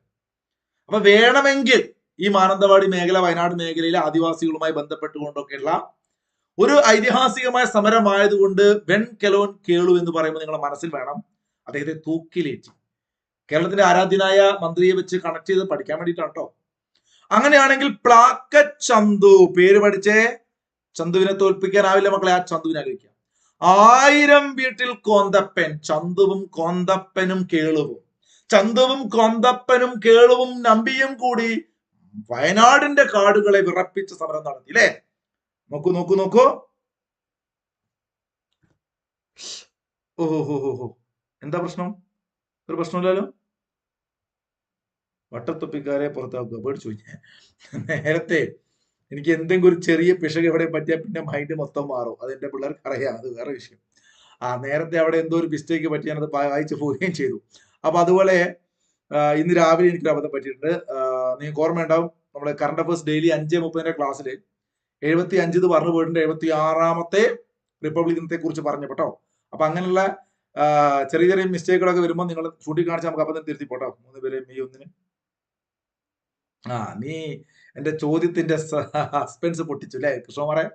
അപ്പൊ പറഞ്ഞു വന്നത് വെൺകലോൻ കേളു. ഞാൻ വിചാരിച്ചു നിങ്ങളെല്ലാം ടൈപ്പ് ചെയ്തപ്പോ എന്തോ തെറ്റിയോ എന്ന് എനിക്ക് മനസ്സിലാവില്ല. അപ്പൊ വെൺകലോൻ കേളു എന്ന് പറഞ്ഞു കഴിഞ്ഞാൽ ഇതേ തൂക്കിലേറ്റ കാര്യം. ഇനിയാണ് പ്രധാനപ്പെട്ട ഒരു ക്വസ്റ്റ്യൻ വരുന്നത്. അപ്പൊ ഇതിന്റെ പ്രമുഖ നേതാവാണ് രാമനമ്പി, 1000 വീട്ടിൽ കോന്തപ്പൻ, പ്ലാക്കച്ചന്തു. മക്കളെ ഈ പേര് പഠിക്കാൻ പറഞ്ഞത് പഴശ്ശി കലാപവും ഇതും തമ്മിൽ നിങ്ങൾക്ക് നല്ല രീതിയിൽ മാറിപ്പോകാൻ സാധ്യതയുണ്ട് പേരുകളെ. കാരണം ചെമ്പൻ പോക്കർ ഒക്കെ ചോദിക്കും. അപ്പൊ അത് ചോദിക്കുമ്പോൾ വളരെ എളുപ്പമാണ് പറയാൻ. കാരണം ചെമ്പൻ പോക്കർ എന്ന് പറഞ്ഞാൽ ഒരു മുസ്ലിം നാമധാരിയല്ലേ.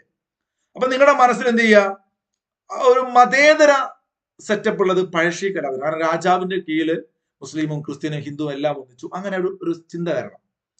എന്നാൽ ഇത് അവിടുത്തെ ഗോത്ര ആദിവാസി വിഭാഗം എന്ന് വെച്ചാൽ കുറുമ്പരും ഈ പറയുന്ന കുറിച്യരും, അതിനകത്ത് മുസ്ലിം ഒന്നും ഇല്ലല്ലോ. അപ്പൊ അങ്ങനെ നമുക്ക് പേര് ഒരുപക്ഷെ കണക്ട് ചെയ്യാം. പ്ലാക്കച്ചന്തു, 1000 വീട്ടിൽ കോന്തപ്പൻ, രാമനമ്പി, വെൺകലോൻ കേളു. ഇത് പഠിക്കാൻ വേണ്ടിയാണ് ഇതൊക്കെ പറയുന്നത് കേട്ടോ. ഞാൻ ജാതി മതമൊക്കെ പറയാൻ നിങ്ങൾ ചിന്തിക്കരുതേ, ഇതൊക്കെ രസമായിട്ട് പഠിക്കാൻ വേണ്ടി പറയാം. ഓക്കെ, കാലം വേറെയാണ്, അതുകൊണ്ട് അതിന് ഇടയ്ക്കിടയ്ക്ക് മുൻകൂർ ജാമ്യം എടുക്കുന്നത്. അപ്പൊ ഈ കലാപത്തെ അടിച്ചമർത്തിയത്, നമ്മൾ ഈ പറയുന്ന കുറിച്യ കലാപത്തെ അടിച്ചമർത്തിയത് 1812 മെയ് 8-നാണ്. എല്ലാവരും പഠിച്ചു വെച്ച്, അറിയാത്തവർ കൈനടിൽ എഴുതി വെച്ചോ. കുറിച്യ ലഹള അത്രയ്ക്ക് ഇമ്പോർട്ടന്റ് ആണ് പ്രിലിംസിന്. എന്നാണ് കുറിച്യ കലാപത്തെ ബ്രിട്ടീഷുകാർ അടിച്ചമർത്തിയത്? 1812 May 8. May 8. Dialogue, CRT dialogue. ഒരു മാസം കൂടി പിടിച്ചു നിൽക്കാൻ കലാപകാരികൾക്ക് കഴിയുമായിരുന്നുവെങ്കിൽ രാജ്യം അവരുടെ അധീനതയിലാകുമായിരുന്നു എന്ന് പറഞ്ഞു. ചോദ്യം ഇതാണ്, കേക്കെ, നീ ഓൾറെഡി പറഞ്ഞത് കൊണ്ട് പിള്ളേര് കണ്ടതുകൊണ്ട് അവർക്ക് കിട്ടാൻ സാധ്യതയുണ്ട്. രാമനമ്പിയെ ബ്രിട്ടീഷ് സൈന്യം പിടികൂടിയത് എന്നായിരുന്നു, വധിച്ചത് എന്നായിരുന്നു? രാമനമ്പിയെ കൃത്യമായിട്ട് +2 ഹിസ്റ്ററി പാഠഭാഗം. സാറേ 10th പ്രിലിംസിന് അല്ലെ, 10ാം ക്ലാസ് ചെയ്തുള്ള പരീക്ഷ പ്രിലിംസിന് എന്തിനാ +2 ബുക്ക് എന്ന് ചിന്തിക്കണ്ട. കഴിഞ്ഞ 2 ഘട്ടം 2020 +2 പാഠഭാഗങ്ങളിൽ ചോദ്യങ്ങൾ ഒരുപാട് വന്നിട്ടുണ്ട്. നിങ്ങൾ ചെക്ക് ചെയ്ത് നോക്കിയാൽ മനസ്സിലാവും, നല്ല ക്വസ്റ്റ്യൻസ്. അതുകൊണ്ട് ഇതിന്റെ ഉത്തരം കൃഷ്ണകുമാർ പറഞ്ഞു കഴിഞ്ഞു.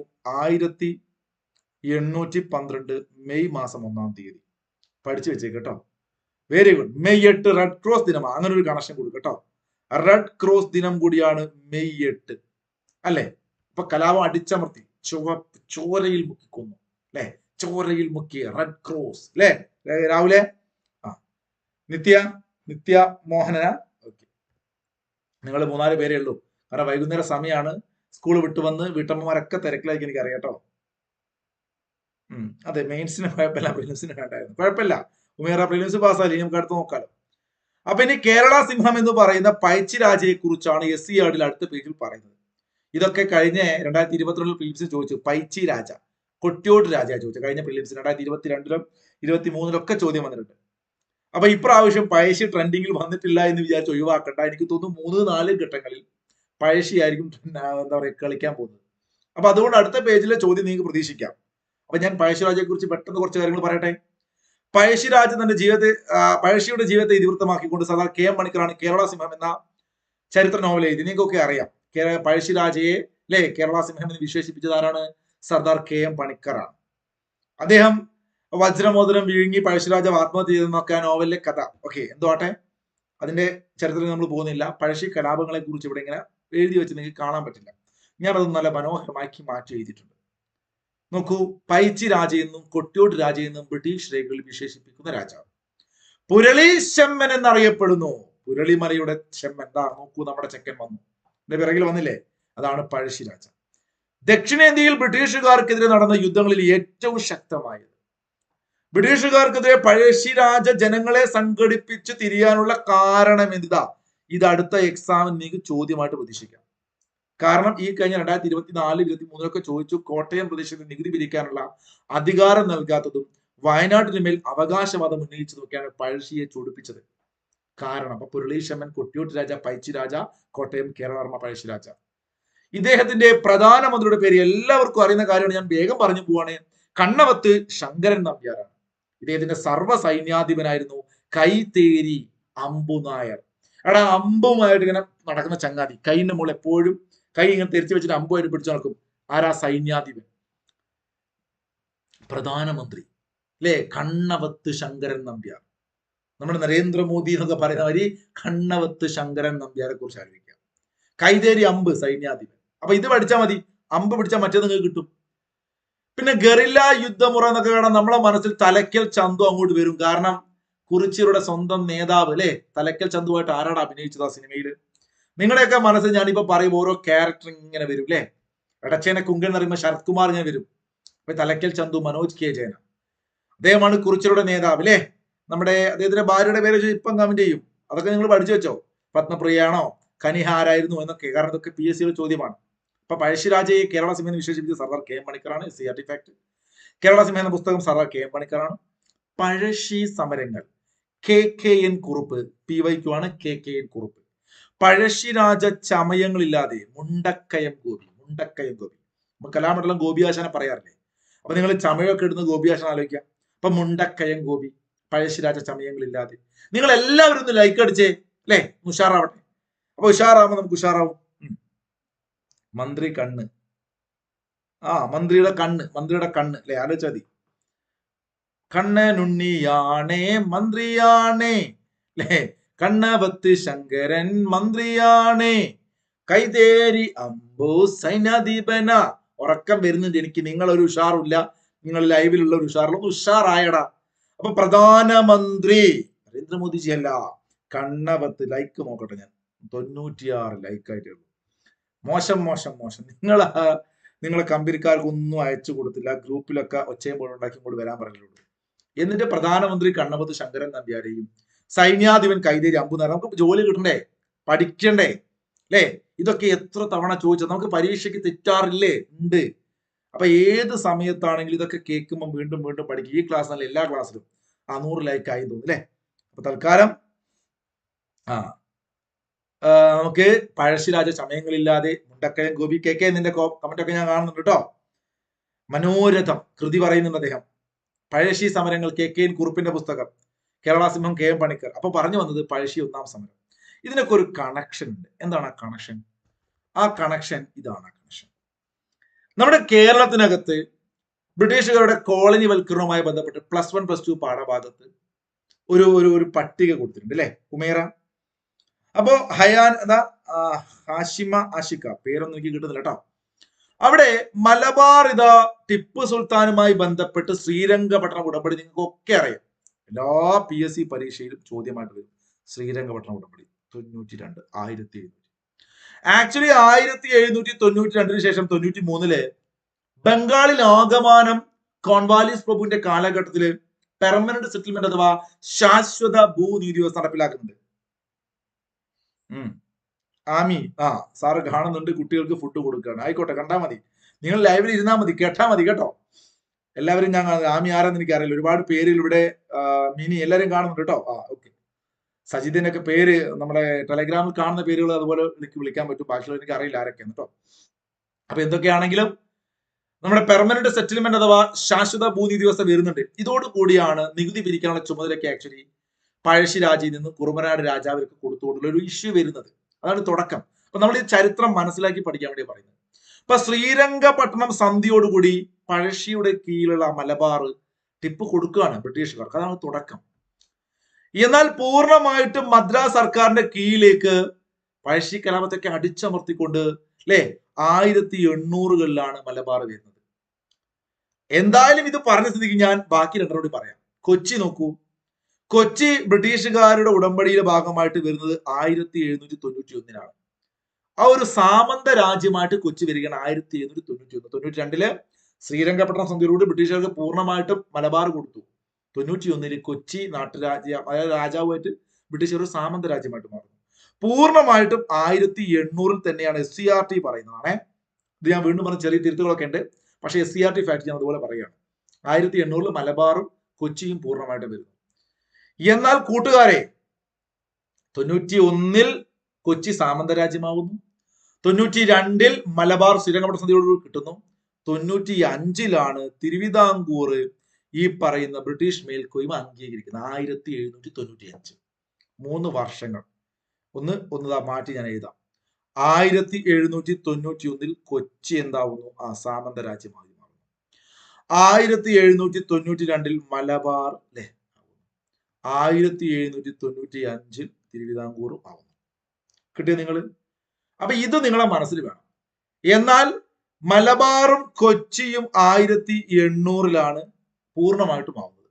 എന്നാൽ തിരുവിതാംകൂർ ആക്ച്വലി പഴശ്ശിയുടെ മരണത്തോടു കൂടിയാണ് ആവുന്നത്. 1805 സൈനിക സഖ്യ രാജ്യമായിട്ട് മാറുന്നു. 1805. അപ്പൊ ഇത് മനസ്സിലാക്കി പഠിക്കാം. 91 കൊച്ചി, 92 മലബാർ, 95 തിരുവിതാംകൂർ മേൽക്കോയ്മ അംഗീകരിക്കുന്നതാണ്. പൂർണ്ണമായിട്ടും വരുന്നത് 1800 കൊച്ചിയും മലബാറും. പൂർണ്ണമായിട്ടും ബ്രിട്ടീഷുകാരുടെ കീഴിലേക്ക് അല്ലെങ്കിൽ ഒരു സൈനിക സഖ്യമായിട്ട് മാറുന്ന തിരുവിതാംകൂർ 1805. ഇത് നന്നായിട്ട് മനസ്സിലാക്കി വെക്കണം. ചോദ്യം വരും, ഉറപ്പിച്ചോ. അപ്പൊ നമുക്ക് ഒന്നാം പഴശ്ശി വിപ്ലവത്തിന്റെ ചരിത്ര പശ്ചാത്തലം മനസ്സിലായി. 93 മുതൽ 97 വരെ ബൈഹാർട്ട് ചെയ്യുക. ഈ ഒരു പീരീഡ് എത്രയോ പ്രിലിംസിനും മെയിൻസിനും LGSനും ഒക്കെ ചോദിച്ചിട്ടുണ്ട്. ഒന്നാം പഴശ്ശി വിപ്ലവം 93-97. പ്രധാനപ്പെട്ട കേന്ദ്രം പുരളിമലയായിരുന്നു കണ്ണൂരിൽ. പഴശ്ശിക്കും ബ്രിട്ടീഷുകാർക്കും ഇടനിലക്കാരനായി നിന്നത് ചിറക്കൽ രാജാവാണ്. നിങ്ങൾക്കറിയാം, നികുതി പിരിക്കാൻ കുറുമ്പനാട് രാജാവിന് അധികാരം കൊടുത്താണ്, അല്ലെങ്കിൽ തെറ്റായ നികുതി പരിഷ്കാരങ്ങളാണ് കോട്ടയത്തെ പ്രദേശത്തെ പഴശ്ശി രാജ ഒന്നാം പഴശ്ശി വിപ്ലവത്തിലേക്ക് പോകാൻ കാരണം.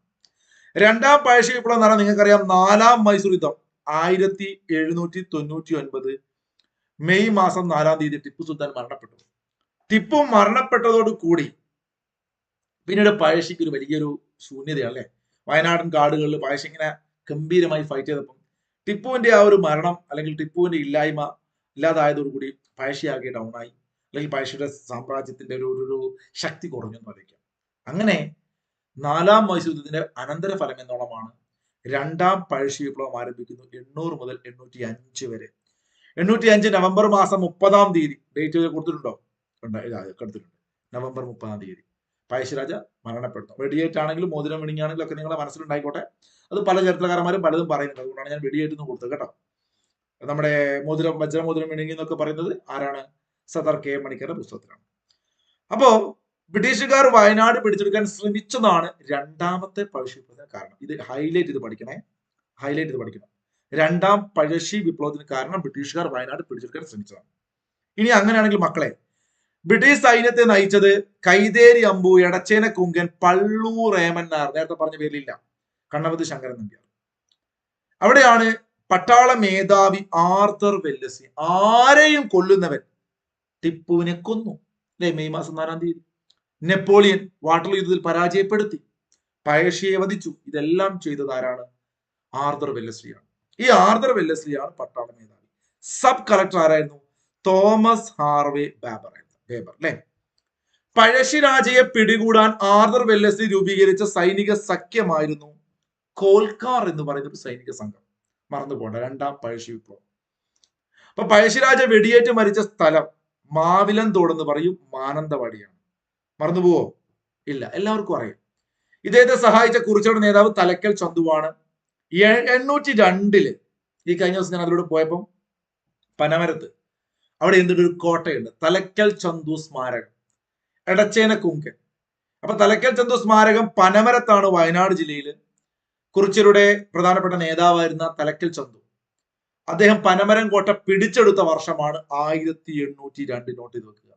പഴശ്ശിയുടെ മ്യൂസിയം ഉള്ളത് ഈസ്റ്റ് ഹില്ലാണ്. അദ്ദേഹത്തിന്റെ വാളും സാധനങ്ങളൊക്കെ മ്യൂസിയം ആയിട്ട് സൂക്ഷിച്ചിരിക്കുന്നു, കോഴിക്കോട് ജില്ല ഈസ്റ്റ് ഹിൽ കേട്ടോ.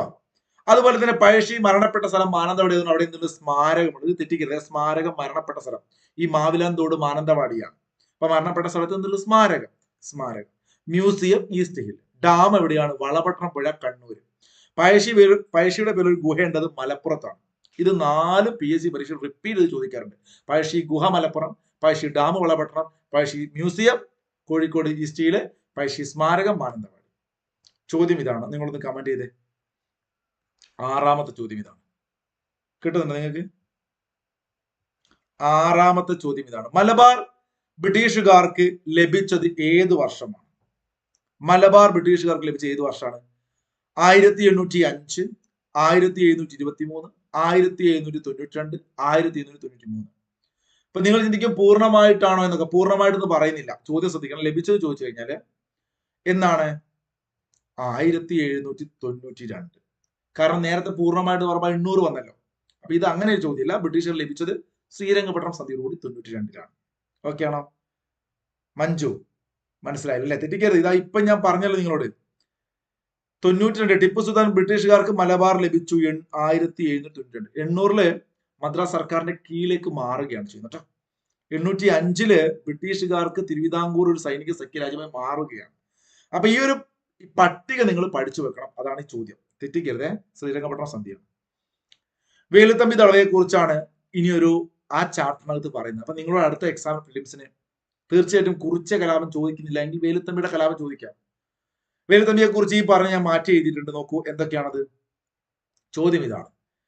ബ്രിട്ടീഷുകാർ പാലിയത്തച്ഛനെ നാട് കടത്തിയത് എവിടേക്കാണ്? SCERT 10th എന്ന് വെച്ചാൽ ഈ കഴിഞ്ഞ PSC 16-18 ചോദ്യങ്ങൾ ചോദിച്ച രണ്ടാം ഘട്ട പ്രിലിംസ് പരീക്ഷയുടെ അതേ പാഠഭാഗത്തിലെ ചോദ്യമാണ്. ബ്രിട്ടീഷുകാർ പാലിയത്തച്ഛനെ നാട് കടത്തിയത് എവിടേക്കാണ്? മലബാർ, മസൂരി, ആർക്കോട്ട്, മദ്രാസ്.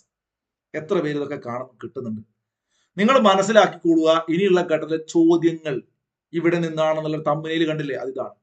എവിടെയാണ്? മദ്രാസ്. എങ്ങോട്ടാണ് നാട് കടത്തിയത്? മദ്രാസിലേക്കാണ്. എത്ര പേർക്ക് അറിയായിരുന്നു? കമന്റ് ചെയ്തോ നിങ്ങൾ? ഞാൻ കാണുന്നില്ല നിങ്ങളെ കമന്റ്. ഇതാ ഈ ഒരു പേജിനകത്ത് അവസാനമായിട്ട് കൊടുക്കുന്നു. വേലുത്തമ്പി ദളവയുടെ മൃതശരീരം തിരുവനന്തപുരത്തെ കണ്ണൻ മൂലയിൽ കെട്ടിത്തൂക്കിയ കഥ നിങ്ങൾക്ക് അറിയാം. ദാരുണമായ സംഭവം അല്ലെ? കൊന്നിട്ടും പകതിരുത്ത ബ്രിട്ടീഷുകാര്.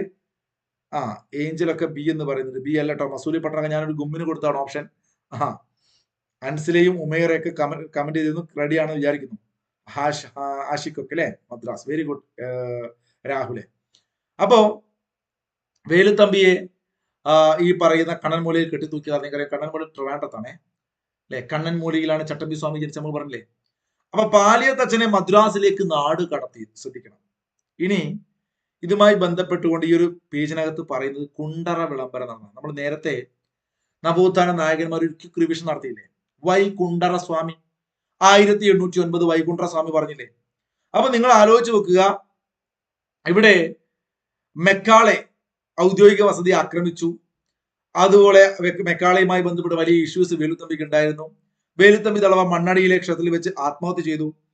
അങ്ങനെ ആത്മഹത്യ ചെയ്ത ശേഷം മണ്ണടിയിൽ വെച്ചിട്ടാണ്. പത്തനംതിട്ട ജില്ലയിലാണ് മണ്ണടി. ഇദ്ദേഹത്തെ കുണ്ടറ വിളംബരം നടത്തുന്നത് എപ്പോഴാണ്?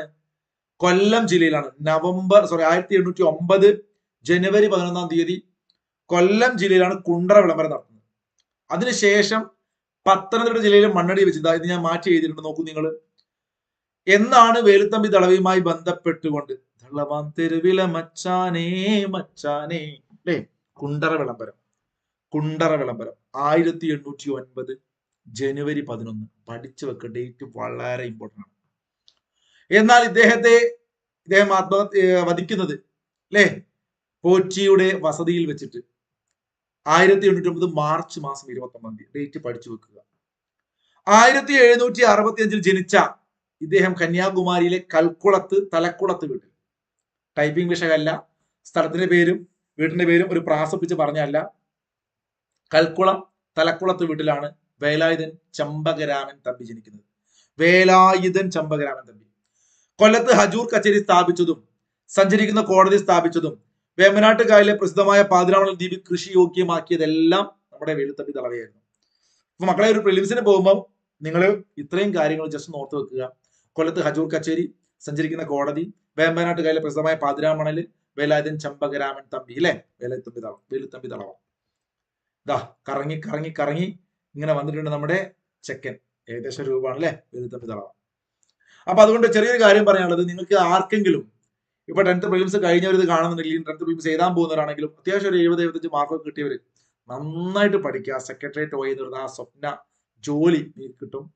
Lab assistant exam, assistant salesman എക്സാമിന് നമ്മുടെ എന്തില്ല, സ്പെഷ്യൽ ടോപ്പിക് ഒന്നുമില്ല. ഇതിന്റെയൊക്കെ കൃത്യമായ സിലബസ് വെച്ചിട്ടുള്ള ഒരു സ്റ്റഡി ഗ്രൂപ്പ്, ഒരു കൂട്ടായ്മ, ഒരു കുടുംബം പോലെ ടെലഗ്രാമിൽ പഠിക്കുന്ന ഒരു കൂട്ടായ്മയുണ്ട്. ഒരു ക്ലാസ് ഒക്കെ തരുന്ന ഭയങ്കര ആപ്പോ സെറ്റപ്പ് ഒന്നും അല്ലേ, നിങ്ങൾ അതൊന്നും കണ്ടു വരണ്ട. കംപ്ലീറ്റ് മെന്റർഷിപ്പോട് കൂടി ഒരുമിച്ച് രസകരമായിട്ട് കൃത്യമായിട്ട് സമയങ്ങളിൽ ക്ലാസ്, രാവിലെ 5:30 എല്ലാ ദിവസവും ക്ലാസ്, കറണ്ട് അഫേഴ്സിന്റെ ക്ലാസ്, രാത്രി 9 SCERT ക്ലാസ്, അങ്ങനെയുള്ള GK ക്ലാസ്സുകളൊക്കെ ഇപ്പൊ തുടങ്ങാൻ പോവാണ്. എല്ലാ ടൈം ടേബിളും കാര്യങ്ങളൊക്കെ തുടങ്ങുന്നത് നമ്മുടെ ഫെബ്രുവരി മാസം 9-ാം തീയതിയാണ്. താല്പര്യമുള്ളവർക്ക് ഗോൾഡൻ ബാച്ച് ആണ്. ഒരു 6 മാസമുള്ള ബാച്ച് ആയിരിക്കും. ചിലപ്പോൾ എക്സാം വരെ നീണ്ടു നിൽക്കും. അപ്പൊ എന്തൊക്കെയാണെങ്കിലും അതിനകത്ത് ജോയിൻ ചെയ്യണമെങ്കിൽ 7306 ഈ വാട്സ്ആപ്പ് നമ്പറിലേക്ക് നിങ്ങൾ ജസ്റ്റ് ഒരു എൻക്വയറി മെസ്സേജ് അയച്ചാൽ മതി കേട്ടോ. നിങ്ങൾക്ക് എന്തെങ്കിലും റിപ്ലൈ കിട്ടും. പൂർണ്ണമായിട്ടും ക്ലാസ് മൊത്തം എടുക്കുന്നത് ഞാൻ തന്നെ ആയിരിക്കും. അപ്പൊ അതുപോലെ നമ്മുടെ സപ്പോർട്ട് ചെയ്യുന്ന മറ്റു ചില ടീച്ചേഴ്സും നമ്മുടെ കമ്പനി സ്റ്റഡിയും ടീമും ഒക്കെ ഉണ്ടാവും. പിന്നെ നിങ്ങൾക്ക് ചില മെന്റർമാരായിട്ട് പ്രഗത്ഭരായ ചില ആളുകളൊക്കെ ഉണ്ടാവും അല്ലെ, അത് ആരാന്ന് ഇവിടെ ഒരു കമന്റ് ചെയ്യും. അപ്പോൾ അവരുടെയൊക്കെ ഫുൾ മെന്റർഷിപ്പ് സപ്പോർട്ടൊക്കെ നിങ്ങൾക്ക് കിട്ടും. നിങ്ങൾ നന്നായിട്ട് പഠിക്കാൻ പറ്റണം, അതിനു വേണ്ടിയുള്ള ഒരു കൂട്ടായ്മ കേട്ടോ. അപ്പൊ നമ്മൾ ഫെബ്രുവരി 9-ാം തീയതി സ്റ്റാർട്ട് ചെയ്യും. ഈ വീഡിയോ കാണുന്ന ആരെങ്കിലും താല്പര്യം ഉണ്ടെങ്കിൽ തീർച്ചയായിട്ടും മെസ്സേജ് അയക്കാം. ഫെബ്രുവരി 9-നുള്ളിൽ കുറച്ച് ആളുകളെ ഉൾപ്പെടുത്തുകൊണ്ട് ആദ്യം മെസ്സേജ് അയച്ച് ജോയിൻ ചെയ്യുന്നവർക്ക് മാത്രമായിരിക്കും നമ്മുടെ ഗ്രൂപ്പിൽ ജോയിൻ ചെയ്യാൻ പറ്റുള്ളൂ. ആദ്യം പറയുകയാണേ. ഓക്കെ, ഒരു ക്വസ്റ്റ്യൻ നോക്കൂ. Thank you. ഇത് കഴിഞ്ഞില്ലടാ, പോലെ നിങ്ങൾ കേട്ടോ. അപ്പോഴേ 1808 മെക്കാളെ പ്രഭുവിനെ കൊച്ചിയിലെ ബോൾഗാട്ടി പാലസിൽ വെച്ച് വധിക്കാൻ ശ്രമിച്ച തിരുവിതാംകൂറിലെ സൈന്യാധിപനായ, ഇത് ഞാൻ ശരിയിട്ടല്ല കേട്ടോ, അത് അറിയാണ്ട് വന്നതാണ്. സൈന്യാധിപൻ +2 ഹിസ്റ്ററി പുസ്തകത്തിനകത്തുള്ള. കേൾക്കുന്നുണ്ടോ? കാണുന്നുണ്ടോ നിങ്ങൾ? ഒന്ന് കമന്റ് ചെയ്തേ. പോയോ? എല്ലാവരും പോയോ?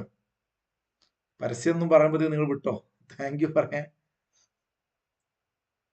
കമന്റ് ചെയ്യുന്നില്ല, കാണുന്നില്ല. അപ്പൊ ആരാണ്? ഷിനോ അത് വന്നിക്ക. ഷിനോ ഒക്കെ നമ്മുടെ പഴയ കുച്ചിയാണല്ലേ. ഷിനോ ഒക്കെ എത്ര പ്രാവശ്യം ചെമ്പിലാക്കി ഉണ്ടാവും. ചെമ്പിലെ അരയനാണ് അല്ലേടാ ഏഞ്ചൽ. ചെമ്പിൽ അരയൻ. അപ്പൊ നോക്കൂ, ബോൾഗാട്ടി പാലസിൽ വെച്ചിട്ട് +2 ഹിസ്റ്ററി പാഠഭാഗത്ത് പറയുന്നൊരു ഫാക്ട് ആണ്. കൊച്ചിയിലെ ബോൾഗാട്ടി പാലസിൽ വെച്ച് വധിക്കാൻ ശ്രമിച്ച തിരുവിതാംകൂറിലെ സൈന്യാധിപനായിരുന്നു ആര്? ചെമ്പിൽ അരയൻ. മാത്തു തരകൻ എന്നയാളുടെ ഭൂമി കണ്ടുകെട്ടുന്നതുമായി ബന്ധപ്പെട്ട് ഉടലെടുത്ത പ്രശ്നങ്ങൾ. നല്ല കിടക്കാച്ച ചോദ്യങ്ങൾ വരുന്നില്ലേ ഇപ്പൊ പ്രിലിംസിന്? ഇങ്ങനെ ചില ചോദ്യങ്ങൾ കൂടി വന്നാൽ നമ്മൾ അതിനെ ഫേസ് ചെയ്യണ്ടേ, അതുകൊണ്ടാട്ടോ. ഉടലെടുത്ത പ്രശ്നങ്ങൾ പിന്നീട് കേരളത്തിലെ ഏത് ചരിത്ര സംഭവത്തിന്റെ കാരണമായിട്ടാണ് മാറിയത്? ക്വസ്റ്റ്യൻ. ആറ്റിങ്ങൽ കലാപല്ല, നിങ്ങൾക്കറിയാം. മാത്തു തരകൻ അവിടെ ഇല്ല. ചാന്നാളുകളിൽ എന്ത് തരകൻ? പണ്ടാരപ്പാട്ട വിളംബരം. ഭൂമി എന്ന് കേൾക്കുമ്പോൾ ചിലപ്പോൾ നിങ്ങൾ ഇത് ടിക്ക് ചെയ്യാൻ സാധ്യതയുണ്ട്. ഇത് തെറ്റാണ്. കുണ്ടറ വിളംബരമാണ് അല്ലെ? കുണ്ടറ വിളംബരം. ഓക്കെ, ഓപ്ഷനിൽ നിന്നും ഞങ്ങൾക്ക് മനസ്സിലായി. എന്താ ഓപ്ഷനിൽ? മെക്കാളെ കൊച്ചിയിലെ ബോൾഗാട്ടി പാലസ് അറിയുമോ? അപ്പോ അതൊരു ശരിയാണ്. ഇത് ഞാനിട്ട ഓപ്ഷൻ ആയതുകൊണ്ട് നേരത്തെ നമ്മളെ തലശ്ശേരിയിലെ കുഞ്ഞിമോന്റെ പേര് പറഞ്ഞാൽ ചോദ്യം ഇടുന്നതൊക്കെ ഇതിപ്പോ ഉള്ള ഒരു 4 കൊല്ലം മുമ്പിട്ട ക്വസ്റ്റ്യൻ ആണ്. അപ്പൊ 4 കൊല്ലം മുമ്പിട്ട് ആ ക്വസ്റ്റ്യനൊക്കെ ഇപ്പൊ എടുത്തത് ഇതിന്റെ ഒരു പ്രസക്തി ഇപ്പൊ നന്നായിട്ടുണ്ട്, അതുകൊണ്ടാണ് കേട്ടോ. നിങ്ങൾ അങ്ങനെ പറ കള്ളന്മാരെ. അതുകൊണ്ടല്ലേ ഇതിനകത്ത് കൊച്ചിയിലെ ബോൾഗാട്ടി പാലസ് എന്ന് കൊടുത്തിട്ട് ഓപ്ഷൻ ഇട്ടത്. കേരളത്തിലെ പ്രഥമ ഇന്ന സമ്മേളനം നടന്നത് എവിടെയും ചോദിച്ചിട്ട് അഹമ്മദാബാദ്, കൊൽക്കത്ത, തലശ്ശേരി, ഹൈദരാബാദ് കൊടുത്ത പോലെ ആയിപ്പോയി. സാരല്ല, ഞാൻ ക്ഷമിച്ചിരിക്കുന്നു. ഞാൻ എന്നോടല്ല, ഈ ക്വസ്റ്റ്യൻ ഇട്ട ആളോട്. അപ്പൊ ഞാൻ എന്താക്കാം, ഇനി അടുത്ത പരീക്ഷ ഇതൊക്കെ മാറ്റട്ടോ. ഇപ്പൊ ചെമ്പിലറിയാം നിങ്ങൾ പറഞ്ഞെന്താക്കി മാനേജർ. അപ്പൊ ഇതൊക്കെ ഞാൻ പറഞ്ഞല്ലോ, ഇത് 4 കൊല്ലം മുമ്പ് എടുത്ത ക്ലാസ്സാണ്. പിന്നീട് 3 കൊല്ലത്തിന് ശേഷം എടുത്തിരുന്നു. ഈ അടുത്തൊരു കൊല്ലം മുമ്പ് 1-2 കൊല്ലം മുമ്പ് ഈ ക്ലാസ് എടുത്തിട്ടുണ്ട്. അപ്പൊ കൂട്ടുകാർക്ക്, താല്പര്യമുള്ള കൂട്ടുകാർക്കൊക്കെ എന്ത് ചെയ്യാം, ഈ ക്ലാസ് കാണട്ടോ. അപ്പോ നമുക്കിനി ഒരു പരമ്പരാഗത വ്യവസായത്തെ കുറിച്ചൊക്കെ പറയാണ്ട്, കുറച്ചുകൂടി കാര്യങ്ങൾ പറയാണ്ട്. അപ്പൊ നമ്മുടെ ക്ലാസ് ഈ ഒരു വൈകുന്നേരം 5-6 മണി ആയതുകൊണ്ട് നീണ്ടു പോയി കഴിഞ്ഞാൽ എന്താണ് ബുദ്ധിമുട്ടാണ്. അപ്പൊ 10ാമത്തെ ചോദ്യം ഇതാണ്. ഹോർത്തൂസ് മലബാറിക്കസ് പ്രസിദ്ധീകരിച്ച സ്ഥലം എവിടെയാണെന്ന് ചോദ്യം. നേരത്തെ നമ്മൾ ഉച്ചക്കത്തെ ക്ലാസ്സിൽ പഠിച്ചതാണ് ഈ ക്വസ്റ്റ്യൻ. അറിയുന്നവര് ഇത് റെക്കോർഡ് ആയതിനു ശേഷം, ഇപ്പൊ ഞാൻ ലൈവ് കട്ടാക്കും, ഒന്ന് ജസ്റ്റ് കമന്റ് ചെയ്യുക. ഇനി റെക്കോർഡ് കേൾക്കുന്നവരാണെങ്കിൽ തീർച്ചയായിട്ടും ഇതൊന്ന് കമന്റ് ചെയ്യണം. 1ാമത്തെ പാർട്ട് കണ്ടവർ കേട്ടോ. നമുക്കിനി സയൻസ്, ജോഗ്രഫി ഒക്കെ ആയിട്ട് രാത്രി കാണാം. രാത്രി 7:30